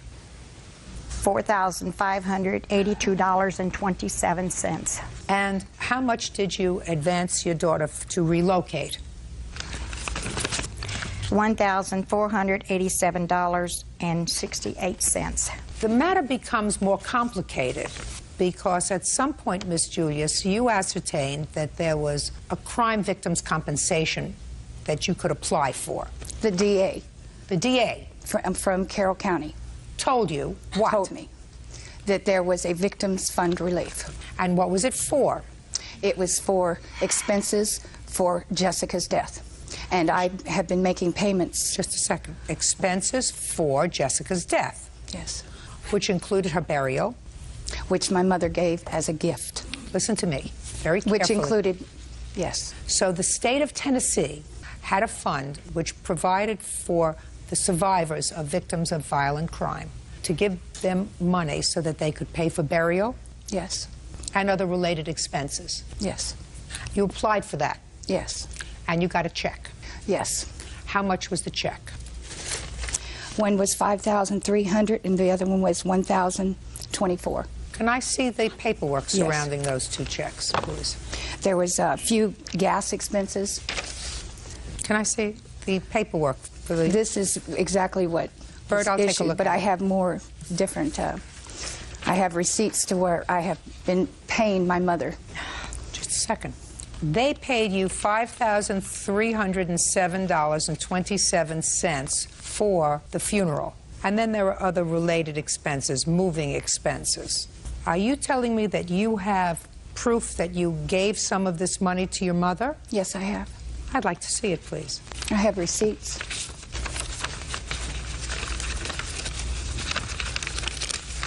Here, this is for money orders.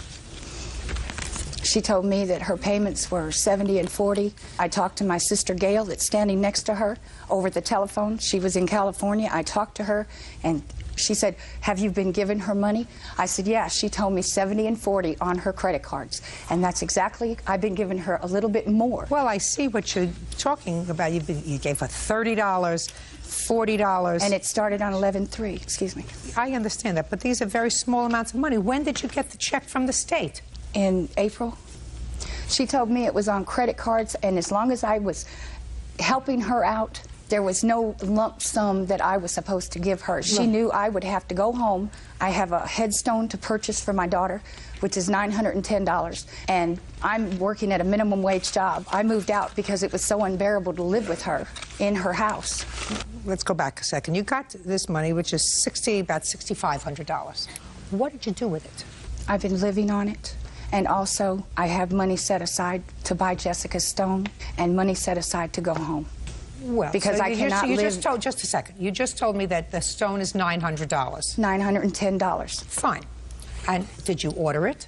I've already talked to... Yes. Don't play with me. Yes. Did you order it? Yes. Did you pay for it? Not as of yet. Why not? Because she started this lawsuit. What's the name of the company that's going to do the stone? Memorial Gardens. Well, you certainly have $900 for the stone because you got $6,500. And my problem with you, Mr. Julius, is, because this is not a very difficult case, whether your mother said to you, as you allege in your answer, it's the least I can do to give you the money for the funeral, right? That's what she alleges you said to her, or not. The good people of the state of Tennessee did not provide this money for you to live on. The good people of the state of Tennessee wanted to ensure that your daughter had an appropriate burial. So you cannot take their money and do what you want with it. You have to take their money and pay for her funeral. That's what it was earmarked for by the state. Because whether you and your mother, according to you, you colluded to defraud the state by her signing papers that said she's going to pay me back, and she really didn't mean that you were going to pay her back, that's a fraud on the state. I can't sanction that. Do you understand that? Yes, ma'am.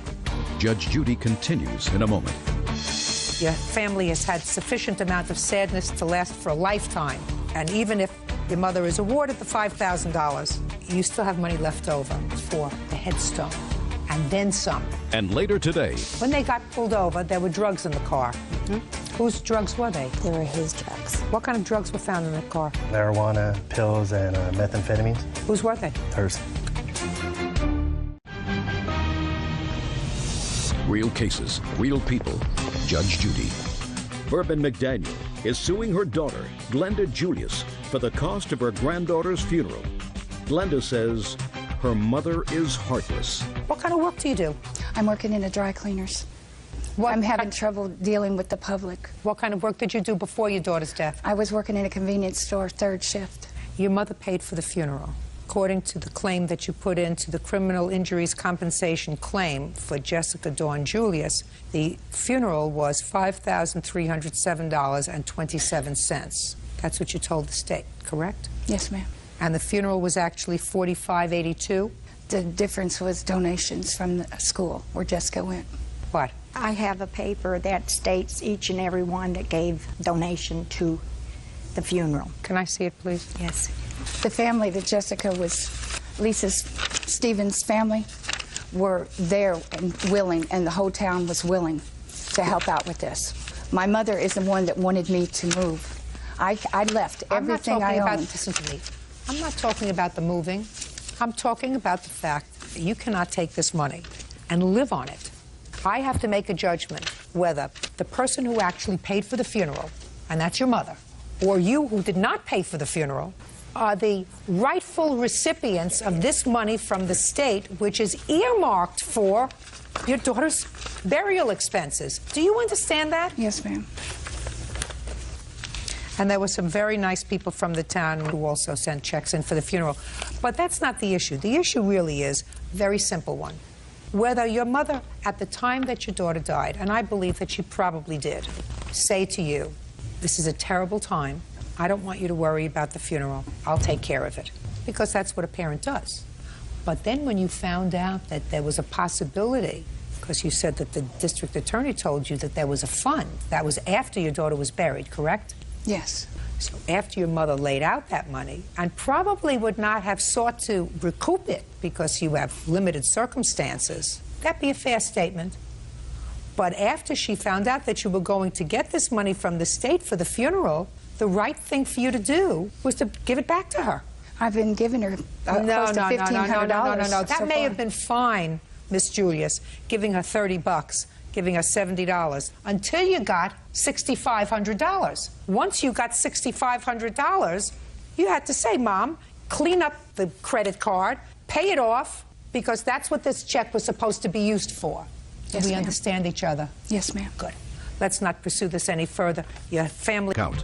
Now, let's talk about this bank account that you claim your mother closed out and took your money. How much money was in this bank account? $528. And where did you get it from? Working for my grandfather, yard sales, things like that. When was the account closed? August 25th in 2003. Did you put any money into that account, allegedly, after August of 2003? No. Well, you were still living with your mother then? Yes. Tell me what happened with that account in 2003. I do not know. She said that she closed the account. You closed the account in August 2003. Why? Because we lived way out of town. And when he needed money for, you know, the church group or whatever activity that he wanted to go, if he didn't happen to tell me the day before, I didn't have the money on hand. So he either didn't get to go or, you know, I'd have to go all the way back into town to take the money out of the bank. Why didn't you pay for it? I did on a lot of things. You should have paid for it on everything. Do you work? No. Well, how do you support yourself? I was on public assistance. Did you know that your mother was receiving public assistance? Yes, ma'am. Were there things that you needed that you didn't have money for? A few things, nothing too important. Like what? Just daily necessities. Sometimes it was hard. So is it possible that this money got used up? Possibly. Did you know that your mother was going to the bank to take this money out in small amounts when you needed the money? Did she say, well, go to your bank account and take out the money? No, I didn't. You Yes, sure he about did. that? Yes, he did. And it was even under his suggestion, Mom, why don't you just close the account, have the money here at the house, so you don't have to worry about running all the way back into town and running back when he would want money for something. Did that sound familiar to you, Camden? No, ma'am. Okay. Camden says that he worked. Yes. And he put his money into that bank account. Yes, he did. I also put money in there that he did not, per se, work for, but yes. She didn't put any money that I didn't work for in there. Can I see the transactions from the savings account, please? Go back over there. Sorry, sir.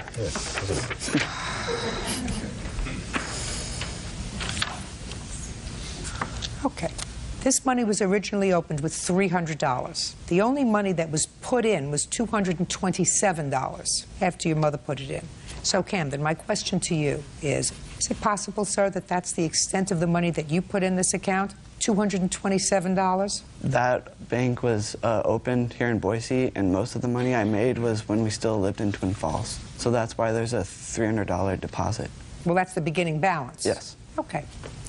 All right, Miss McClure, let me tell you this. There's no question that this car is your car. I'm dismissing that part of your son's lawsuit that deals with that car. I do, however, think that he has a legitimate complaint with regard to the savings account that was in his name, where he put his money. This is his money. You are the custodian for his money, and you can't take it out and spend it unless you're prepared to show me exactly what you spent it on. I didn't necessarily spend it. Camden did. All right. On your lawsuit, sir, I am awarding you the $528.85 for the money that's in the account. I hope that that satisfies you. I want you to be a smart boy. Thank you. Just because you decided to live with your father doesn't mean that you don't have a mother anymore. I've already explained to her that she should be the second happiest person in this room today because she has a little bit of freedom, and she should use that to get herself together, to get a job, to start taking care of herself, which she clearly hasn't done in a very long time. That's her responsibility. She doesn't have any children at home. She doesn't have any reason why she can't get a job and work. I have one. Well, it's been a long time coming. It is time now for you to take care of yourself, for nobody else to take care of you. You owe your former husband $624 and your son $528. Thank you. That's all. Parties are excused. You may step out. I love him very much. I always will, no matter what he says or does. That's just the way it is. I just thought, you know, fair is fair. You know, you should at least try to straighten things out. And as far as Camden and I are concerned, that's only up to Camden. I'm not sure. That's for time to be told. And now the next case. All parties in the matter of Thomas McMillan versus Chrisley, step forward, please. Tricia Thomas and her fiancé Wesley McMillan are suing former friend Billy Chrisley for causing them to be ticketed for the possession of marijuana.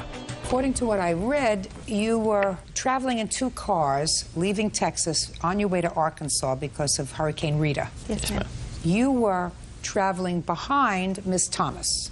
Yes, ma'am. In the car that you were traveling in was Mr. McMillan, one of Miss Thomas's children. Yes, ma'am. Miss Thomas was traveling in front of you, and in your car was another one of your children? Yes, ma'am. Mr. Chrisley, you were pulled over by the police. Yes, ma'am. For tailgating. Yes, ma'am. What did the policeman say to you? Well, he pulled me over for tailgating. That's what he told me he pulled me over for. In what state were you when you In got Oklahoma. pulled? Oklahoma. We were on our way back. Go ahead. So he pulled us over. He asked me for my license, registration, and all that for the car. And I told him I didn't have my license, and I just got the car, so I didn't have no insurance, no registration, no nothing on it, because I just got it. Well, what about your license? It was expired, and I still had to leave to go to Arkansas, and I just drove back, you know. Could we move on, please? What else did the police officer say to you? So he ran my record and everything else. Then he asked me if I had anything, and I told him yes.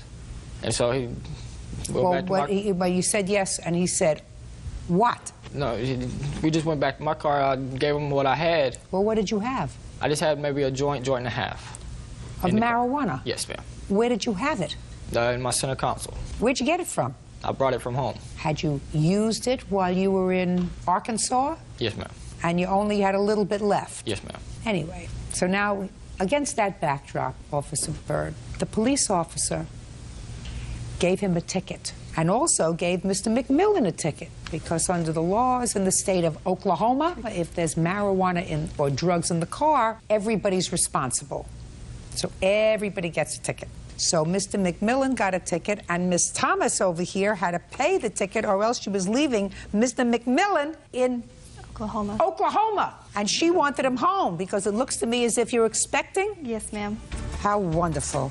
Tricia Thomas and fiancé Wesley McMillan say former friend Billy Chrisley caused them to be cited for possession of marijuana. So, since you had to come up with this money because of his personal use marijuana, you really feel as if he should take care of the ticket. Correct. I don't think I should because I already admitted up to my own stuff. Why is it his fault? Well, I don't see why the cop gave him a ticket for my stuff. I already gave it to him. Because that's the law in Oklahoma. I haven't seen that law, but I must assume. In Oklahoma, if you are an adult and you are apprehended or stopped in a car and there is contraband, you know what that is? You know, bad stuff. Yeah. Contraband? Yes, ma'am. Everybody in the car is responsible. Okay. That's the law. So your suggestion that he sue the cop really doesn't make sense. Now, if you said to me, look, he shared the marijuana with me, he smoked the marijuana in Arkansas, he knew it was there because we both used it together. Well, we did. Did you? Yes, ma'am. Where did you do that? While we were up there. In Arkansas? Yes, ma'am. Really? You sure? Yes, ma'am. Go ahead, Mr. McMillan. No, ma'am. No, ma'am. I've been clean from every drug and alcohol for over 6 months and still going. Well, sometimes there's a little bit of stress, Mr. McMillan, when you're escaping a hurricane. Nope. Because of the stress, he started smoking cigarettes again. That was it. Where were you in Arkansas, sir, when he was smoking this marijuana with you? We were at the person's house that we were staying at. We just walked around the woods. No, ma'am. The only time that me and Mr. Chrisley ever took a walk, we went to the woods. There was nothing ever done. We ran down the side of a mountain and came back up, and that was it. Now, when was your license suspended? It was suspended in about, I think, 2002. For what? My dad gave me the keys to his truck so to give back to my mom. And when the cop pulled me over, they searched me, and all I had in there was, I had a 12-pack, but there was only 6 of them left. But when they searched the truck, they found a little baby roach that was in a film case that was in the truck, which I didn't know was there. More drugs and alcohol? Well, the alcohol was mine. Was inside your belly, inside your little tummy? 6-pack? Yes. So you lost your license because of drugs and alcohol? No, it was just the drugs. They didn't charge me with alcohol. Just the drugs. How'd you come up with the $940 to pay your ticket? My ticket was $1,261. Well, how'd you come up with $1,261 I had to borrow it from my mom, and I'm still paying her back. They had to use their house note to pay for that fine. And by the time it added all up, it was $1,343. You want to know something? Yes, ma'am. I believe him. I believe that Mr. McMillan knew that he had marijuana. I didn't know he had it in the car. I know you didn't, but Mr. McMillan did, and I believe he used it with him. Now, that certainly would indicate to me that he bore some responsibility for this marijuana being in the car. So I suggest you get your money from him. And while the defendant acknowledges that this was his marijuana, everything else he's told me, I believe. He's not making up this stuff because he's certainly not making himself look too good, right? You understand that I don't think you look like a model citizen. Which I know I'm not. We know you're not. Yes, ma'am. But I believe you when you say that he was smoking marijuana with you in Arkansas. You are telling me the truth, aren't you, sir? I believe you. So that being the case, Mr. McMillan, you pay your own ticket, and I suggest you reimburse your fiancé for the ticket. You knew the stuff was there. You enjoyed it while you were in Arkansas. You got to pay the piper. Case dismissed, that's all. Is suing her ex-husband, Steve Reed, for his share of their daughter's wedding. Steve claims he already paid his share. All rise. Now, this is case number 319 on the calendar in the matter of McLean versus Reed. Parties have been sworn in. You may be seated. Folks, have a seat. Mr. Reed, how many children do you have, sir? 6. Who is your oldest child? Stephanie. That's this child here? Yes. And your youngest? Brandon. How old is Brandon? Brandon is 8. You and Mrs. McLean were married for how long? 2 years, I believe. And how many children do you have together? 2. Your daughter is planning her wedding. And according to what I read, Mrs. McLean, you and your former husband agreed to split the cost of the wedding. You did a budget. It was going to be $5,000. Mr. Reed, you agreed to pay for half. Correct. You did, in fact, pay $2,500. Yes, ma'am. But the wedding went over budget, and you want him to pay half of the overage of $800. Yes. And Mr. Reed says, you went over budget, girls. That's your problem. I agreed to pay for half the wedding, which was budgeted at $5,000, and that's what I'm going to pay. I agree. Why did you go over budget? Well, the reason we had gone... Don't listen. Did you have a nice wedding? Yeah. She had a beautiful wedding. Beautiful wedding, beautiful bride, beautiful husband, nice-looking parents. Don't act... What? I said yes, thank you. Do you let him speak at home? Is that the reason he feels compelled to speak here? Because he's not allowed to speak at home? Don't speak, honey. She's cute. Okay, now getting back to you. Why did you go over budget?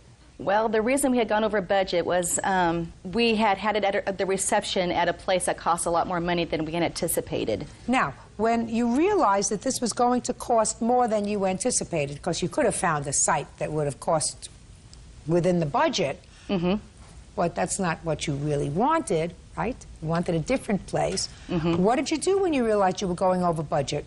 Well, Stephanie and I did a lot of emails back and forth because she actually lives in Utah. And I was planning the wedding here. And so I had told her that it looked like we were probably going to go over the cost of the wedding. And so she was kind of my in-between person between her dad and I, and had emailed to him and his current wife that we were going to be probably going over the budget. Do you have an email from him indicating that's fine, I will pay half of whatever the overage is? I do. Let me see it. This was actually an email to Stephanie. That's fine. Well, this is not from Mr. Reed. This is from Mr. Reed's wife. Right. Do you know that your wife sent an email, sir, that said, listen, that's to Steph, and said, your dad and I don't have a problem if you go over the $5,000, some, as long as your mom is willing to split the cost. Do you know that your wife said that? At the time that email was written, no, I wasn't aware that she said that. When did you become aware of this? I became aware about 1 to 2 weeks before the wedding as we discussed the overage. So your wife was speaking allegedly for you, which she can't do, but they acted upon this and then went over their budget. Do you understand? Yes. So it was really in good faith that your daughter went over the budget because she felt as if she was dealing with your wife, and your wife had the authority to say, okay, as long as mom splits the cost and as long as you're not going over too much. So when you found out, Mr. Reed, about this email, what did you do? Well, by the time I found out about the comment that my wife made, things had already become contentious because all along I had made it clear to Holly that I agreed to a certain amount. Not only that, in the beginning, Holly wanted to spend far less. I actually felt that we should spend more, and it was my suggestion to pay the $5,000. Then come Is back. that true? That's true. That's a good guy. So to then come back to me and then say that she wanted me to pay more money, and not only that, in the beginning when she wanted me to pay the overage, she wanted me to pay the entire overage, which she estimated would be $300 to $400. And like I say, it became contentious, and so I said, we're going to have to settle the matter after the wedding. I don't want it to affect the wedding. You're absolutely right, Mr. Reed. So? So? Well, he did not agree to pay half of the overage. I know he did not agree to pay half.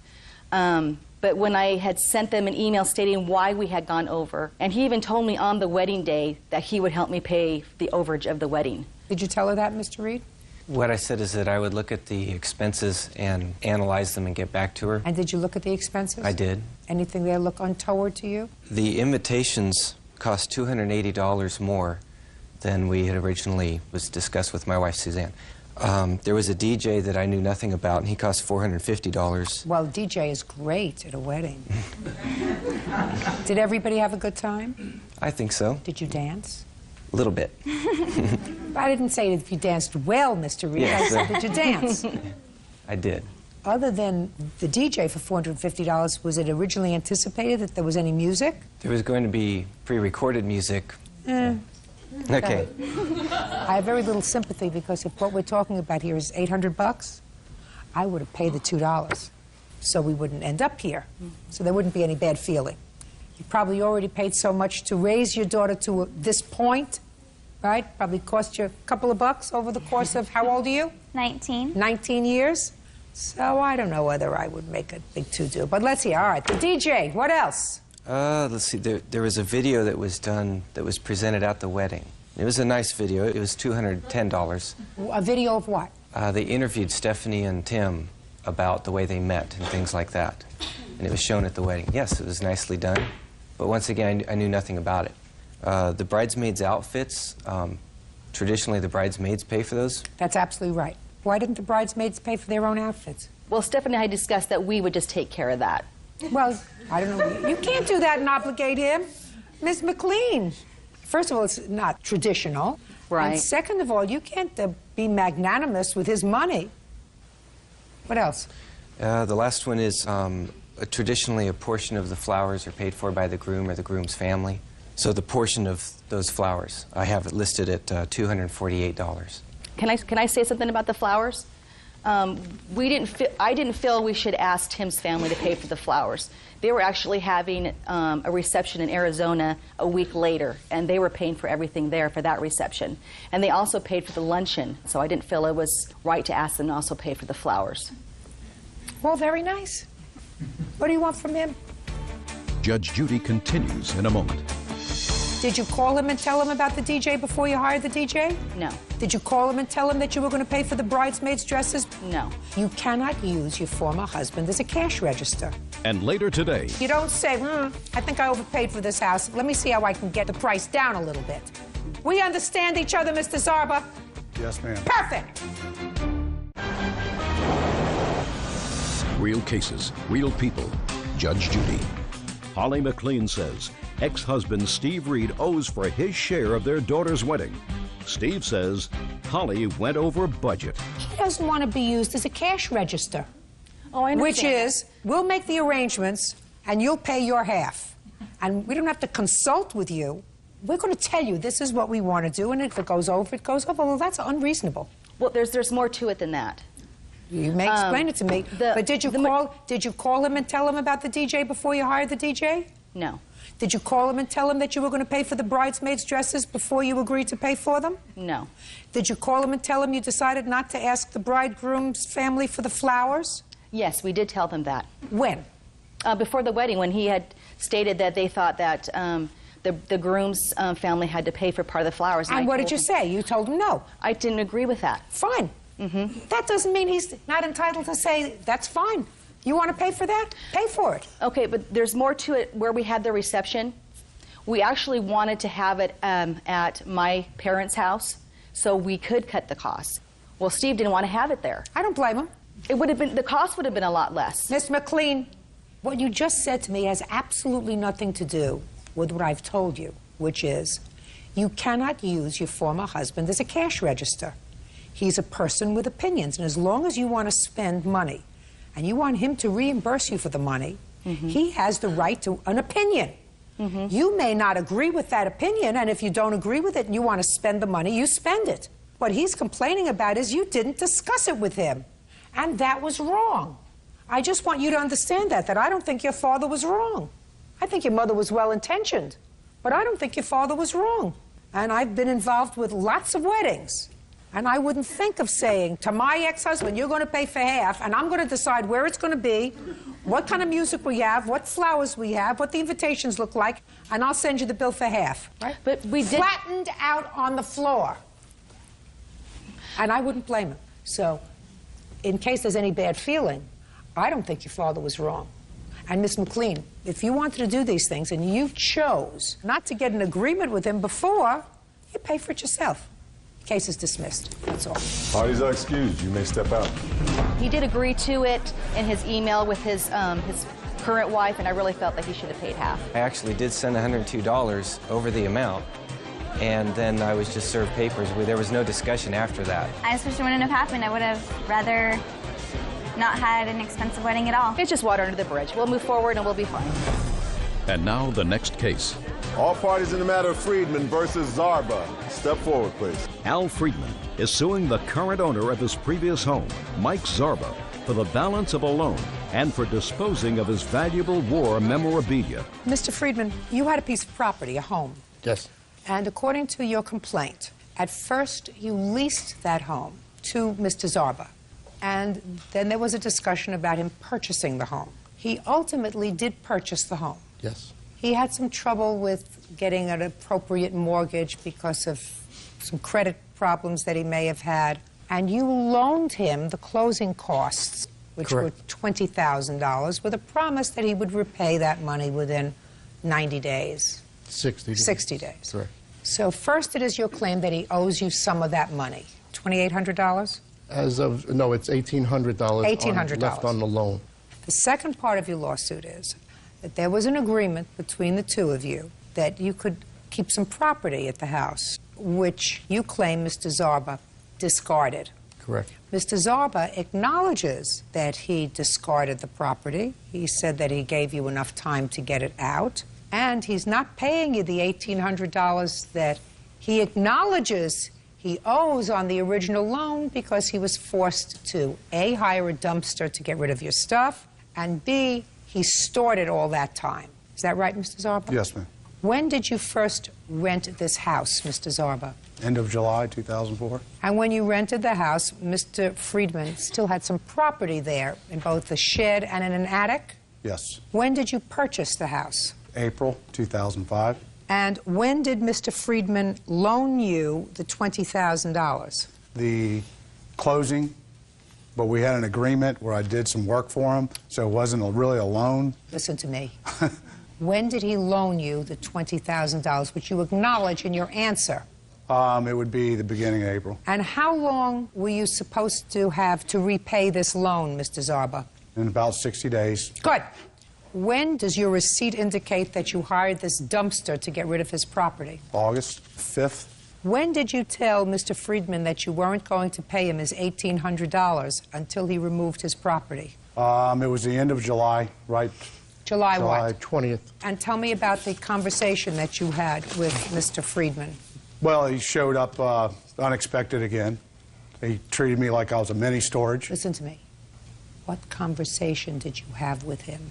The conversation was, you need to take care of your stuff, get it out, and we'll settle up. Well, he came to your property Yes. looking for money.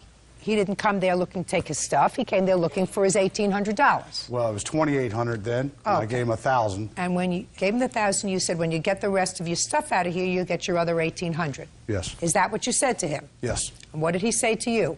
He said he was going to get it out. That was the only agreement we had. And he said he would get it out. He said he'd get it out. Now, 2 weeks later, you disposed of his property. Yes.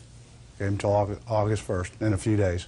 Well, so far you didn't give him any time, sir. You didn't say that to me. No. You said, when you get your stuff out, I'll give you your money. That's what you said to me. I repeat, listen to me. Okay. I repeated it twice to you. Okay. Al Friedman says the man who bought his home disposed of his valuable war memorabilia. Mike Zarba claims it looked like junk. What troubles me, Mr. Zarba, quite frankly, is your answer. The first line of your answer is the most telling part of your character. You say, I owe him nothing. We were overcharged for the home, considering its condition, and he's lucky we didn't charge him for storing the items. That you wrote. So what you're saying is that after you lived there for a while, and there were lots of things that you had to repair in the house, you didn't like the condition of the house, you said, I want to renegotiate in my own way the sale price of this house because I overpaid him for the house to begin with. You didn't write there that we had an agreement that we would store the stuff until August 1st. He didn't pick up the stuff August 1st. I hired a dumpster. No. The first thing that you wrote, the most important thing that you wrote was, I didn't like the purchase price, and I'm going to take another $1,800 out of the purchase price because I deserve that. That's not the way life works, Mr. Zarba. Is this your first house? No, ma'am. Well, I don't know what you did in your other houses, sir, but that's not the way you close a house. You close a house, you negotiate a price, that's the price. Once you purchase it, you don't say, I think I overpaid for this house. Let me see how I can get the price down a little bit. We understand each other, Mr. Zarba? Yes, ma'am. Perfect! Mr. Friedman, I want you to tell me what stuff, and I want you to be very careful, because I am an ecumenical abuser. I don't like when somebody tries to put one over late in the game, because that's what he did. Yes. I don't like when you try to put one over on me. Yes. So I want you to tell me what valuable items you left in the house. And I've made a list, and I'll go you sure you want me to look at that list? Yes, ma'am. I'm going to take a look at it. The largest items on that list were two major important pieces to me were I had military boxes marked with military. I had a frame of when I was in Vietnam of a load crew in front of a plane that had my military ribbons on it.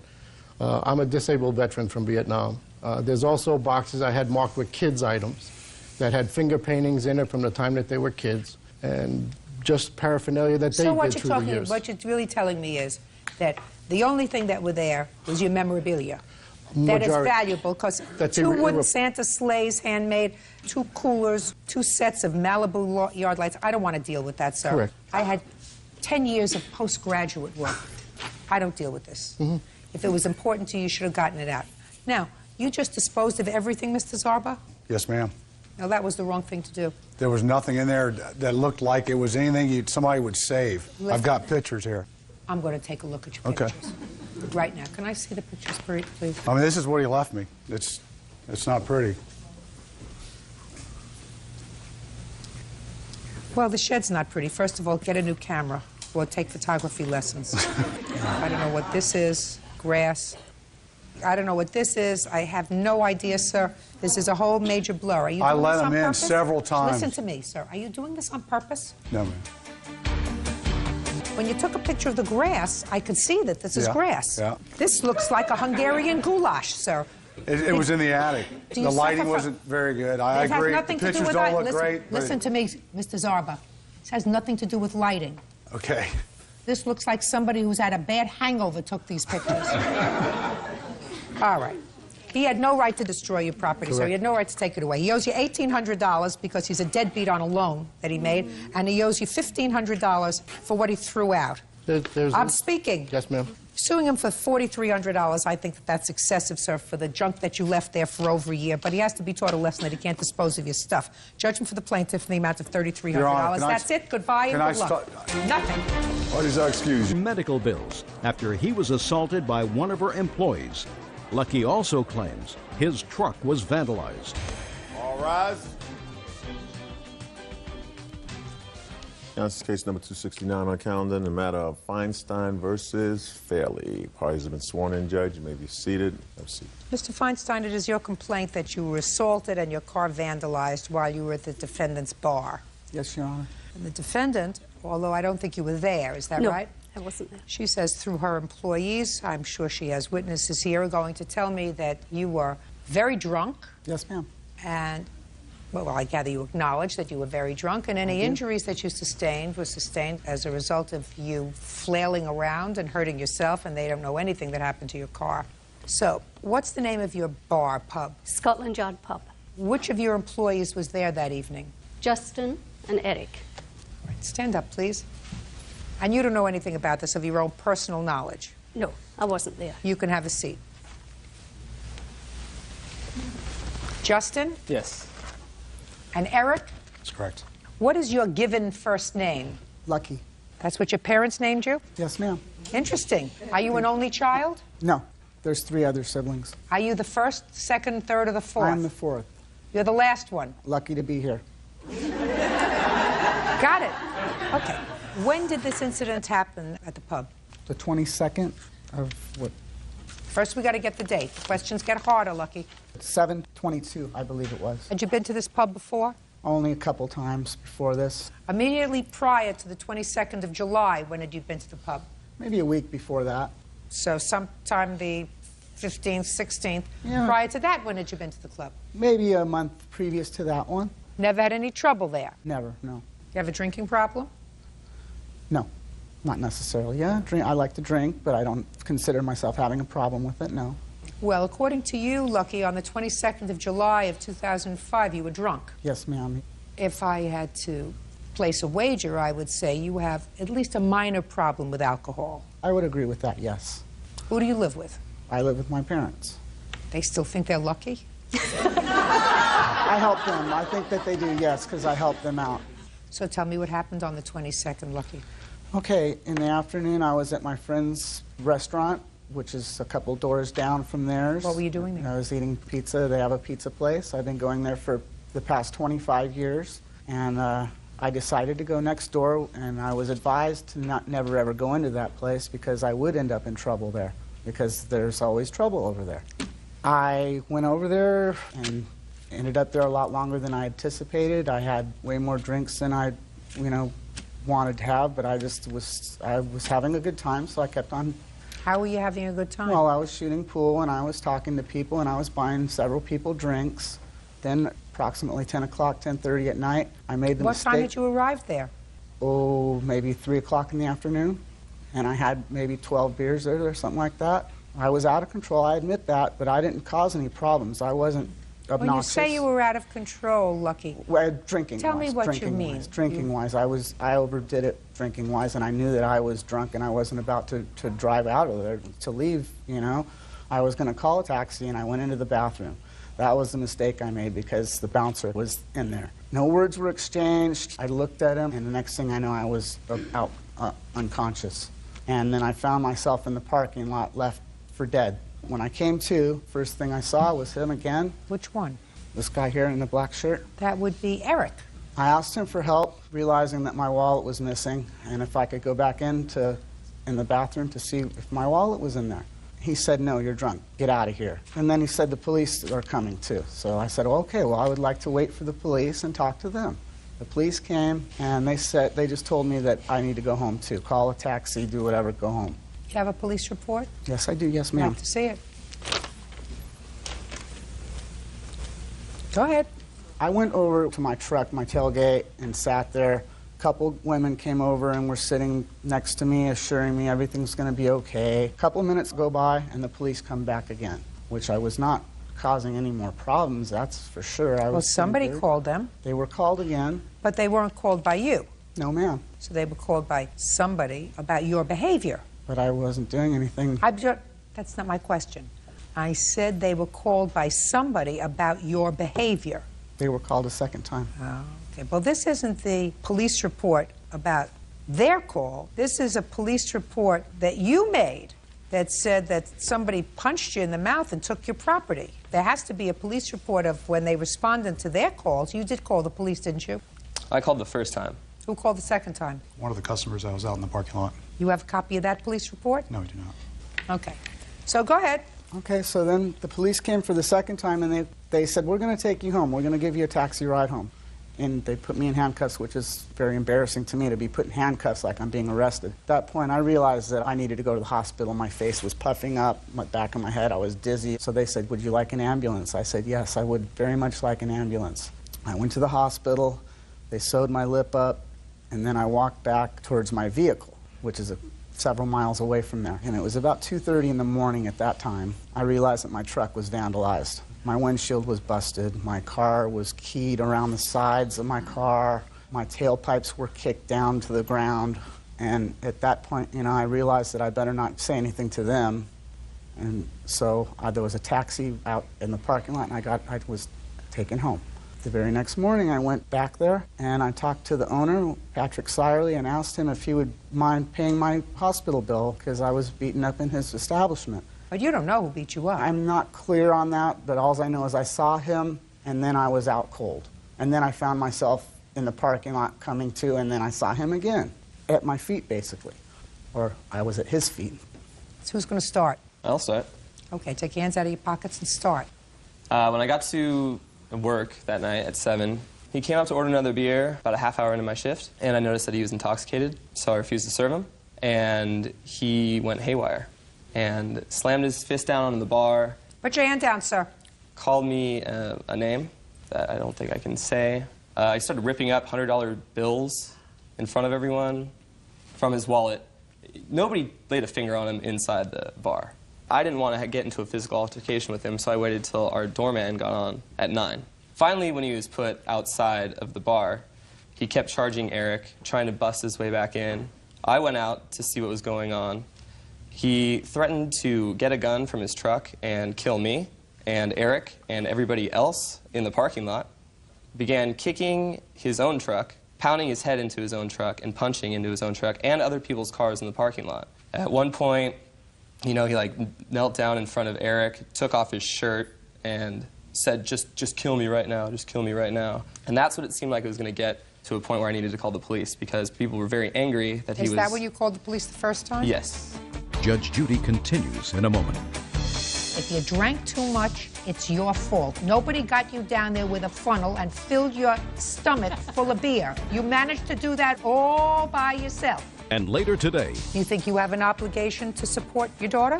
He never asked for support, or I would have given it to him. Why does he have to ask? Real cases, real people. Judge Judy. Lucky Feinstein says during a night of drinking, he was assaulted by bar doorman Eric Galan. Eric and his co-worker Justin Murphy claim Lucky was out of control drunk. Okay, Eric, you got on about 9 o'clock? Yeah, about 9 o'clock, and it wasn't too long until Justin called me over. And I tell Lucky that he was done for the evening, he needed to go someplace else. He asked why. He said, I told him that, you were giving a problem to our bartender. Come back some other night, I'll buy you a beer, and, that'll be the end of it. He got upset and irate, said that he had a gun in his truck, and he was going to start shooting the place up. One of the customers that was sitting outside got upset by that. They started having a yelling match. I got involved. I separated the two. And he continued to threaten people that were around. He said, I was going to come back and get you, shoot you, shoot you. And that's when he tried to bully his way through me. And as soon as he touched me, I just put him to the ground and held him down. When you say you put him to the ground, how did you put him to the ground, Eric? Tripped his leg and put him on his back, one hand on his chest, one hand holding his arm.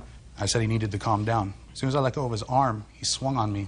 And I just knocked it out of the way and held him down again. And Justin was outside and said, do I need to call the cops? I said, yes, please call the police officers. I got off of Lucky, went inside to make sure the cops were coming. Came back outside after a minute or two, and Lucky was already laid up against the wall at the pizzeria. Now, I didn't talk to Lucky at all in the bathroom. I don't know where that came from. So after he was laid out, he woke up a couple minutes later, and he asked me who knocked him out. I had no idea who did it.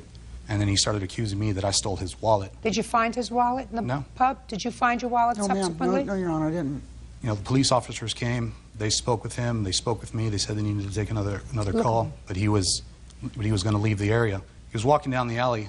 As soon as the cops were out of sight, he came back and continued to talk to some other person who wasn't even there that night. Where were you when you observed this? Standing at the door. You remember any of that, sir? No, ma'am. I never left that parking lot. I was waiting for the police to come because I wanted to... The police came already, sir. They came and they left. Right, and then they came back a second time. Right. My question is, Why did they have to come back a second time? Why didn't you just leave? Because I was very drunk. I wasn't about to go anywhere, and I was sitting on my tailgate wondering, what am I going to do now? Listen to me very carefully, sir. When you're very drunk, it's very, very difficult for a court to make a judgment as to the veracity, the truthfulness of what you testify to, and to give any credence to what you testify to. You are asking me to believe you above two people who were working that evening, sober that evening, have a clear recollection, at least according to them, of what transpired that evening, as opposed to believing you, who was so drunk they didn't know on which pole they were at. Ma'am, I'm saying that they're lying about this whole thing, that he's saying that he didn't give me any more drinks after 7 o'clock at night. I was in there drinking heavily. I was having beer after beer. They gave me way, way too many beers, in my opinion. I don't think that How that's old right. are you? I'm 41. So is this what your complaint is, sir, that the bar overserved you? Yes, ma'am, one thing. But I don't think that that should Eric, happen. we started this case by my saying to you, do you have a drinking problem? And you said to me, no. I don't think so. Maybe a little. That's like being a little bit pregnant. You never have a little bit of a drinking problem, Lucky. Now, if you were 18 years old, I would say, I'm going to nail them, because a bar should know that a kid comes in and you don't serve a kid more alcohol than they can consume. When you're 41 years old, you're supposed to know how much alcohol you can consume and still have your wits about you. And according to you, you were warned, don't go in there. There's always trouble in that bar. But when you were at this place twice before, according to you, you had no trouble. So they clearly didn't have it in for you for any reason. I believe that they do have it in for me. Explain that to me. Because mainly there's just Mexicans in there, and they always call me white boy. Lucky. Did they call you white boy on the 15th of July? No. Did they call you white boy the month before that when you went in there? No. You didn't change composition from July 15th to July 22nd, did you? You were drunk. Stop blaming the rest of the world. You were drunk. Either you fell, you got beaten up, you don't know who did it, your car got trashed, you don't know who did that. You have to accept responsibility for your own behavior. If you drank too much, it's your fault. Nobody got you down there with a funnel and filled your stomach full of beer. Nobody. You managed to do that all by yourself. If you had gotten into your car and killed somebody on the way home, I would take every piece of property that this lady had. Which someday will happen. Just a second. I would take every piece of property that this lady had, because under those circumstances, both of you would be responsible. I'd take every bit of property you had, and I'd take every bit of property she had, because somebody who was innocent got killed. The only one that got hurt that night was you. And you caused that yourself. So deal with it. Your case is dismissed. That's all. Parties are excused. You may step out. They're lying. No, I don't have a gun. He threatened me. He pounded his fist on the bar. No, that's ridiculous. That's ridiculous. Started harassing the female customers. I don't know if it was the bartender, but a lot of people, they beat me up. Threatening people who were trying to help. And now the next case. All parties in the matter of Suda, Frazier versus Heb. Step forward, please. 18-year-old student Nikki Frazier and guardian Sam Suter are suing Nikki's mother, Stacy Heb, for child support costs. Nikki says her mom won't turn over child support she receives from her father. Mr. Suter, your complaint is that you and your family were nothing but kind to the defendant. She was having some difficulty, and she was unemployed several years ago. Her daughter and your daughter were friends since grade school, and you volunteered to give her a home. Yes, ma'am. When she was 16. How did you do in their home, the Suter home? Did you do okay? Yes. Did you graduate yet? Oh, I graduate in a couple weeks. What are you doing after graduation? I want to go to college. How did you do in high school? I make good grades. She's been AB honor roll all through high school. Did you apply to college? No, I did not. Why not? Because the application fees are like $50 for each application, and my mom told me she'd help me pay for them, but she never helped me pay for it. So, Mr. Suter, this is your lawsuit. Ms. Frazier lived with you for 2 years, and you got no support for her from her mother. You did not even seek support. No, ma'am. But then you found out that Ms. Heb was getting support for Nikki from Nikki's father, and you feel as if that's unfair. Somewhat, yes. This is not rocket science, Miss Hebb.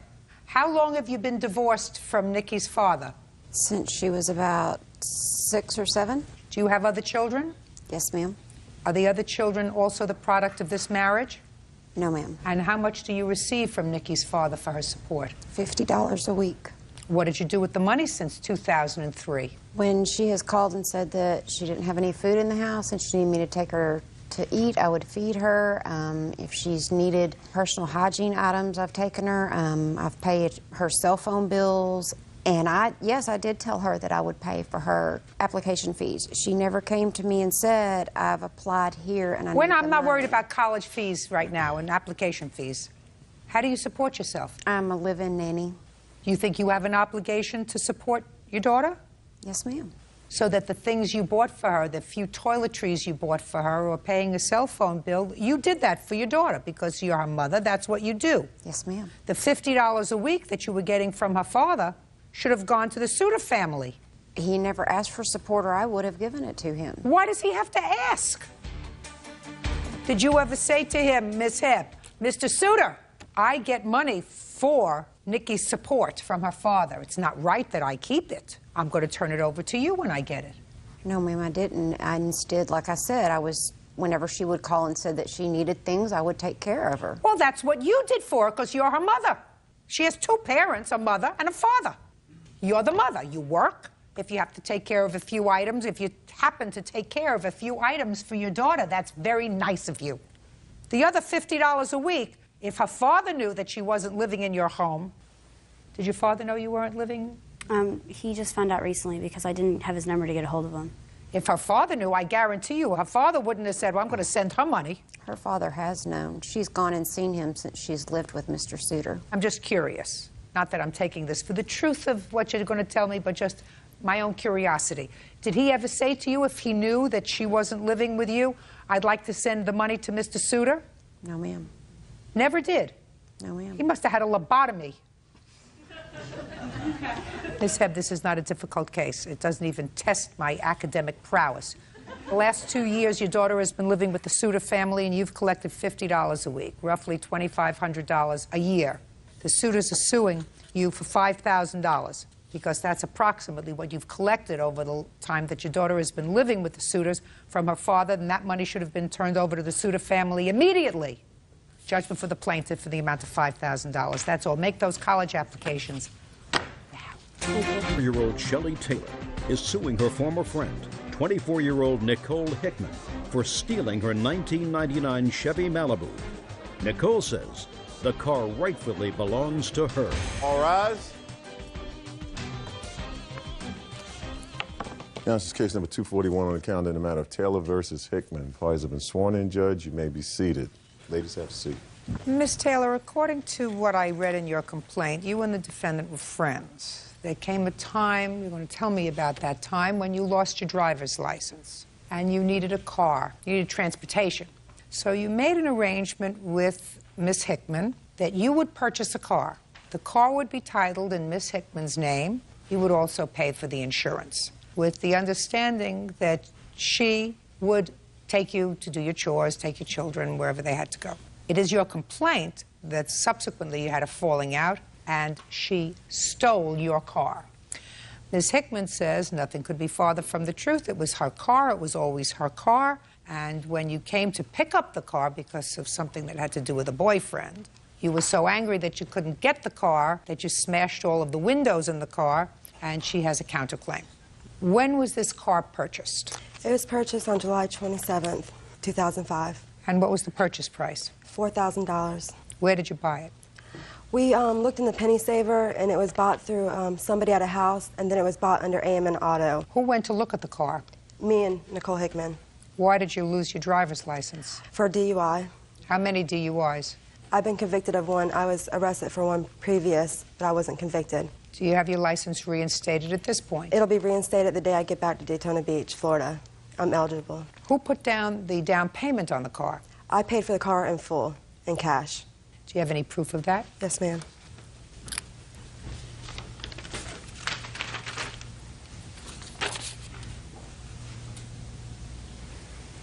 Okay.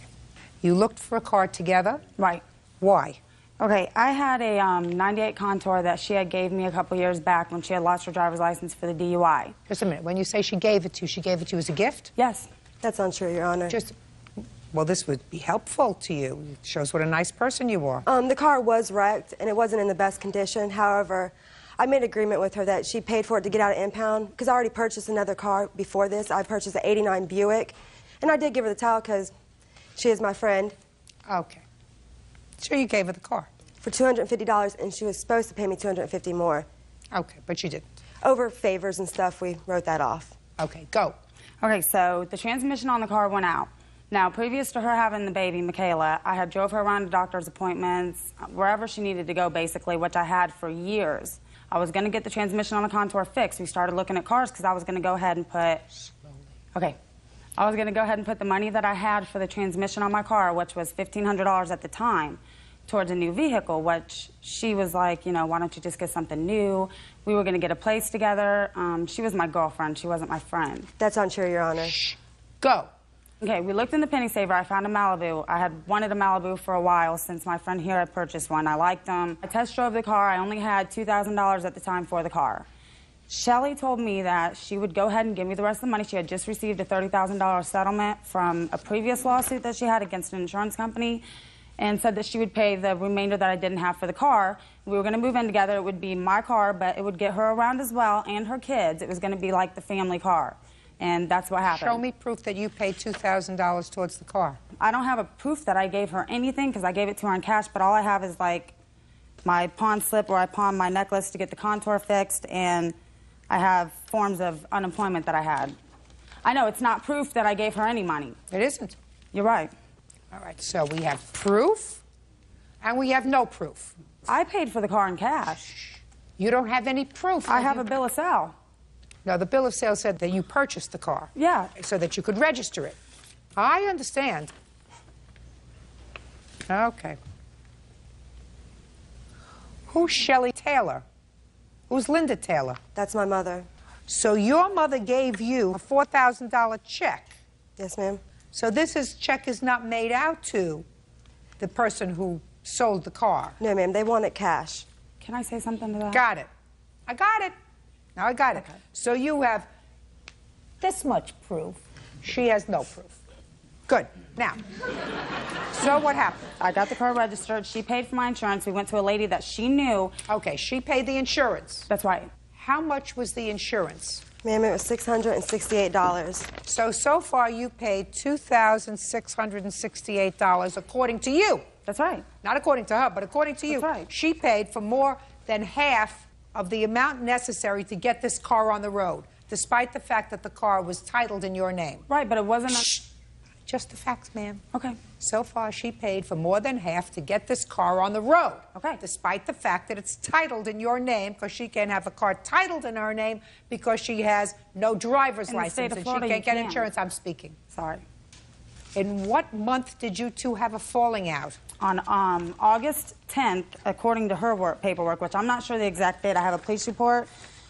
She left her son with me on the 9th. I guess from what I found out, her ex-boyfriend that she had just had a baby with was getting out of jail, which I did not know because I was under the understanding that me and her were together. Don't tell me what your understanding was. Okay. So the old man gets out of jail. She leaves all night long with the car. I call her the next day. I have her son. Okay, I call her to get the car. Did you take the car that day? That's untrue, Your Honor. Where was the car? It was parked at my parents' house. Just a second.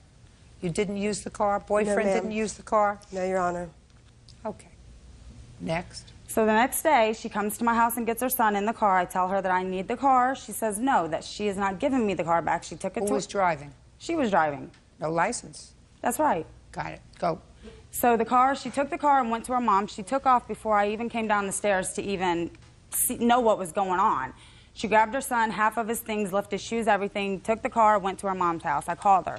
She said that her boyfriend was out, Ryan, they were getting back together, and she said that I wasn't getting the car back. So I went over there and with the police, well, not with the police at first, I just went to get the car. She came out with a hammer, started beating the car with a hammer. Her neighbors called the police. The cops came. They had made me tow the car because she took my registration. Let me see the police report.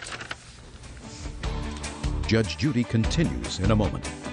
Why did you smash the car? I was just so frustrated, Your Honor. I lost my temper. Ever been involved with the police for losing your temper? Yes. And later today, This boy's been a guest in our home. I didn't expect him to lie to me. Nobody lied to you, madam. He did. He did not tell me that this Just vehicle a had second. a salvage title. Nobody lied to you. real cases, real people. Judge Judy. Shelley Taylor says, former friend Nicole Hickman owes for the return of a 1999 Chevy Malibu. Nicole is countersuing, claiming Shelley vandalized the vehicle. You think the police tell the truth? Yes. You think that they are trained to do adequate reporting so that all the facts are contained in a police report? No. Well, they are. And according to the police, Ms. Hickman, you advised the police that the two of you bought the car together, you giving $1,500 towards the car, and the plaintiff giving $2,500 towards the car. Mm-hmm. Shh. I didn't ask a question yet. So you told me a moment ago that you put in $2,000. I did. Well, were you telling me the truth or were you telling the police the truth? I'm not sure if the police was going by her information No, or the mine. police said, listen to me. Okay. Listen to me. N. Hickman, that would be you. That's right. Advised, that means said, told, conveyed, indicated. That means they were speaking to you. That the two bought the vehicle together. N. Hickman, that would be you, giving $1,500, and S. Taylor giving $2,500. So I'm going to get back to my question. Were you telling me the truth when you said that you gave $2,000 towards the car, or were you telling the police the truth? I was telling you the police. I paid You were telling you the police? No, is I what was it sounds telling you like. the right. I paid $2,000 for So the you car, were telling ma'am. me the truth That's and right. you lied to the police? I guess if that's what it says. Yeah, that's what it says. Your proof is getting better. Thank you. Because according to the police, the purchase date was the 28th of July, and your check from your mother to you was the 27th of July for $4,000. And one of the things you both agree on was that the purchase price of the car was $4,000. That's right. And you have no proof that you gave her either $1,500 or $2,000. No, I Is don't. that right? That's right. Good. It's getting better. Okay. Now, let's come back to you. Naughty, naughty. One should not have lost their temper. Why did you smash the car? It was out of frustration because I've been friends with Nicole Hickman for over 6 years, and she put the trust in me that I could trust her, that we could do this together so I could have reliable transportation, and she completely broke my trust. She brought the police to my house and said I stole her vehicle. I was just so frustrated, Your Honor. I lost my temper. Don't lose your temper. Have you ever lost your temper before? Yes, ma'am. Ever been involved with the police for losing your temper? With my DUI. So it was a DUI and you got into an altercation with the police? Yes. How many children do you have? I have 2 children, Your Honor. How old are you? I'm 24 years old. How old are your children? 3 years old and 2 months old. And what was the father of this baby doing in jail?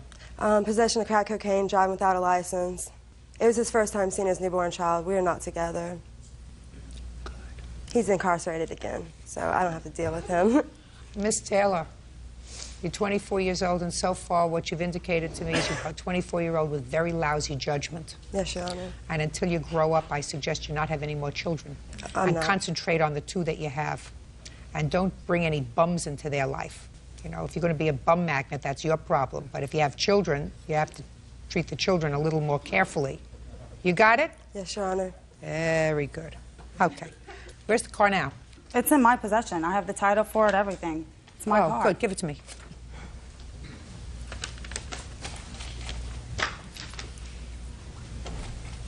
I also have information here that shows how many people she sued. I mean, this is something that she does. Listen to me. I don't care how many people she sued, madam. Okay. I find that you have absolutely no stake in this car. You paid absolutely nothing towards this car.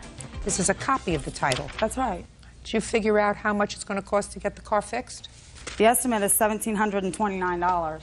Listen to me. Court will enter an order that the Department of Motor Vehicles is to transfer title to the car in your name. Do you Thank understand that? Yes, ma'am. Because this is a copy, so I can't have her sign it. Okay. And I'm entering a judgment on your behalf in the amount of the car if she does not turn the car over to you. Do you understand? Yes, ma'am. Now, the damage to the car that you caused was $1,700. Yes, ma'am. You're going to have to eat that. She had got a check from her insurance company already to fix the car. Let me see. Now, she knows the lady that works at this insurance company. I pulled that off the internet. I had the policy number. I don't care. Did you get a check? Did I get a check? From the I haven't insurance received the check. Payment was $1,229. I got a stub that says that I am allowed to take the vehicle and get it fixed. Oh, fine. You turn that over to her. Good. No, thank you. That's all. Thank you. I'm not giving the car back.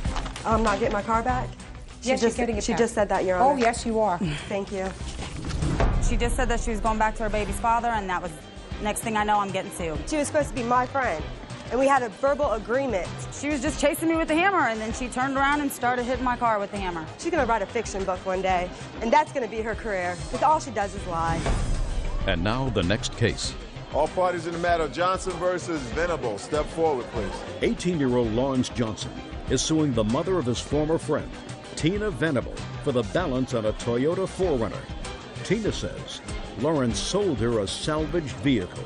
All right, Mr. Johnson, this is your complaint. Yes, ma'am. You sold Mrs. Venable a 4Runner truck that you had used throughout high school to get to and from school, and you sold her that for her son. Yeah. Who you knew throughout high school. Yeah, for a couple of years I did. How much did you sell her the truck for? $2,500. And Miss Venable doesn't deny that. Is that right? That's correct. But then you didn't listen to your parents, because your parents said to you, when you sell a car, you get paid. Unfortunately, yes, ma'am. And what you did was you agreed to accept payments on this truck. Yes, ma'am. A down payment of how much, Miss Venable? I only had $200 cash that night when he came to the house. So you gave him the $200 in cash and agreed to make payments in what amount? $300 for the month of June, $400 July, and the balance in August. Step up, please. Tell me your first name. Trevor. Trevor, had you seen Mr. Johnson driving this 4Runner in school? Yes, I have. Had you ever been in the 4Runner? Yes. What day did you take possession of the truck? May 15th. We actually rode in it together that day. Is that right? Yeah, that's correct. Did you drive it to your house? I drove him home, actually. But the truck was driven to your house so that your mother had the opportunity to see it. Of course, yes. Did she look at it? Yes, she looked at it through the window. Nobody prevented her from coming down and driving in it. No, ma'am. What kind of work do you do, Miss Venable? I work for an automotive dealership. What do you do for the automotive dealership? I'm in sales. So you know, if you're in sales, if you want to buy a used car, you take a ride in it. Correct. You didn't. No, I had reasonable expectation, him being an acquaintance of the family, that it would be as he said. Really? I did. Well, it was as he said, madam. He drove the car in school for 2 years. Not something he purchased and then pawned off on your son, because your complaint is that your son had an accident in the car and totaled it. When? June 13th. So between May 15th and June 13th, who had possession of the car? I did. Who drove the car? I did. Tell me about the accident. I was going camping in the mountains, and I was coming to a corner, and I slowed down, and the wheels locked up, and I slid off the side of the road and rolled. So you didn't pay him the rest of the car. You say that the car had been damaged. It was the first opportunity that he'd had to drive the car other than at city speeds, to school and back. It was the first time it had been on a curvy mountain road. With off-road tires. Just a second. Why do you think that you don't have to pay him the balance of this car? Because he knew that this vehicle was damaged. He knew it was a junk title, should have never been rebuilt, and he sold it to me and didn't tell me. I didn't disclose that. Just 1 second. He drove the car for 2 years. Your son drove it for 30 days. This boy's been a guest in our home. I didn't expect him to lie to me. Nobody lied to you, madam. He did. He did not tell me that this Just vehicle a had second. a salvage title. Nobody lied to you. Did you ask him? I did. When you leaned out the window, what did you say to him? I looked out the window. He didn't show up until almost midnight. He came with your son. I'm just saying, it was almost Miss midnight. Venable, start taking responsibility for your own behavior. If you wanted to have the car inspected by somebody who was unbiased, take it to your own shop where you work. Say, listen, take a look at this car. And aside from that, if what you're complaining about was that the car was rebuilt, was it rebuilt by you? No, ma'am. Was it rebuilt by somebody else? I believe so now, ma'am. Yes, ma'am. Okay, but you drove it. Yes, ma'am. With no trouble. Yes, and For 2 years. I actually had it inspected twice before I started driving the car, and I had repairs done to it before I started driving it, and I had no troubles. Maybe your son wasn't giving you the honest scoop about slowing down at the end of the road. Now, if you wanted to find out that this truck had been rebuilt, which I assume it says on the title, is that right? I'm asking you a question. Does it say that on the title? The title was clean. It wasn't until I ran a Carfax that I have a copy of here that shows that the vehicle was salvaged and that it was Good. Now, let me ask you a question. When did you do that? After the police and the record driver told me that the vehicle there was another reason for the wreck. Listen to me. Could you have done that before you bought it? I suppose I could have. But you're absolutely right. So that's what you should. Listen to me. That's what you should have done before you bought it. You chose not to do that. And I am choosing not to say that this young man, knowing that there was a potentially dangerous situation with this car, sold it to you. Because when you buy a used car, it's your responsibility to see to it that it is appropriately inspected and not complain later, especially 30 days later when your son goes on a camping trip and totals the car. How much does she owe you on the car? $2,300, ma'am. Judgment for the plaintiff in the amount of $2,300. That's all. New iPhone X editing hack. Exposure 100. Brilliance 72. Highlights 40. Shadows 44. Contrast 47. Brightness 8. Black point 13. Saturation 20. Vibrancy 47. Warmth 19. Tint 11. Sharpness 16.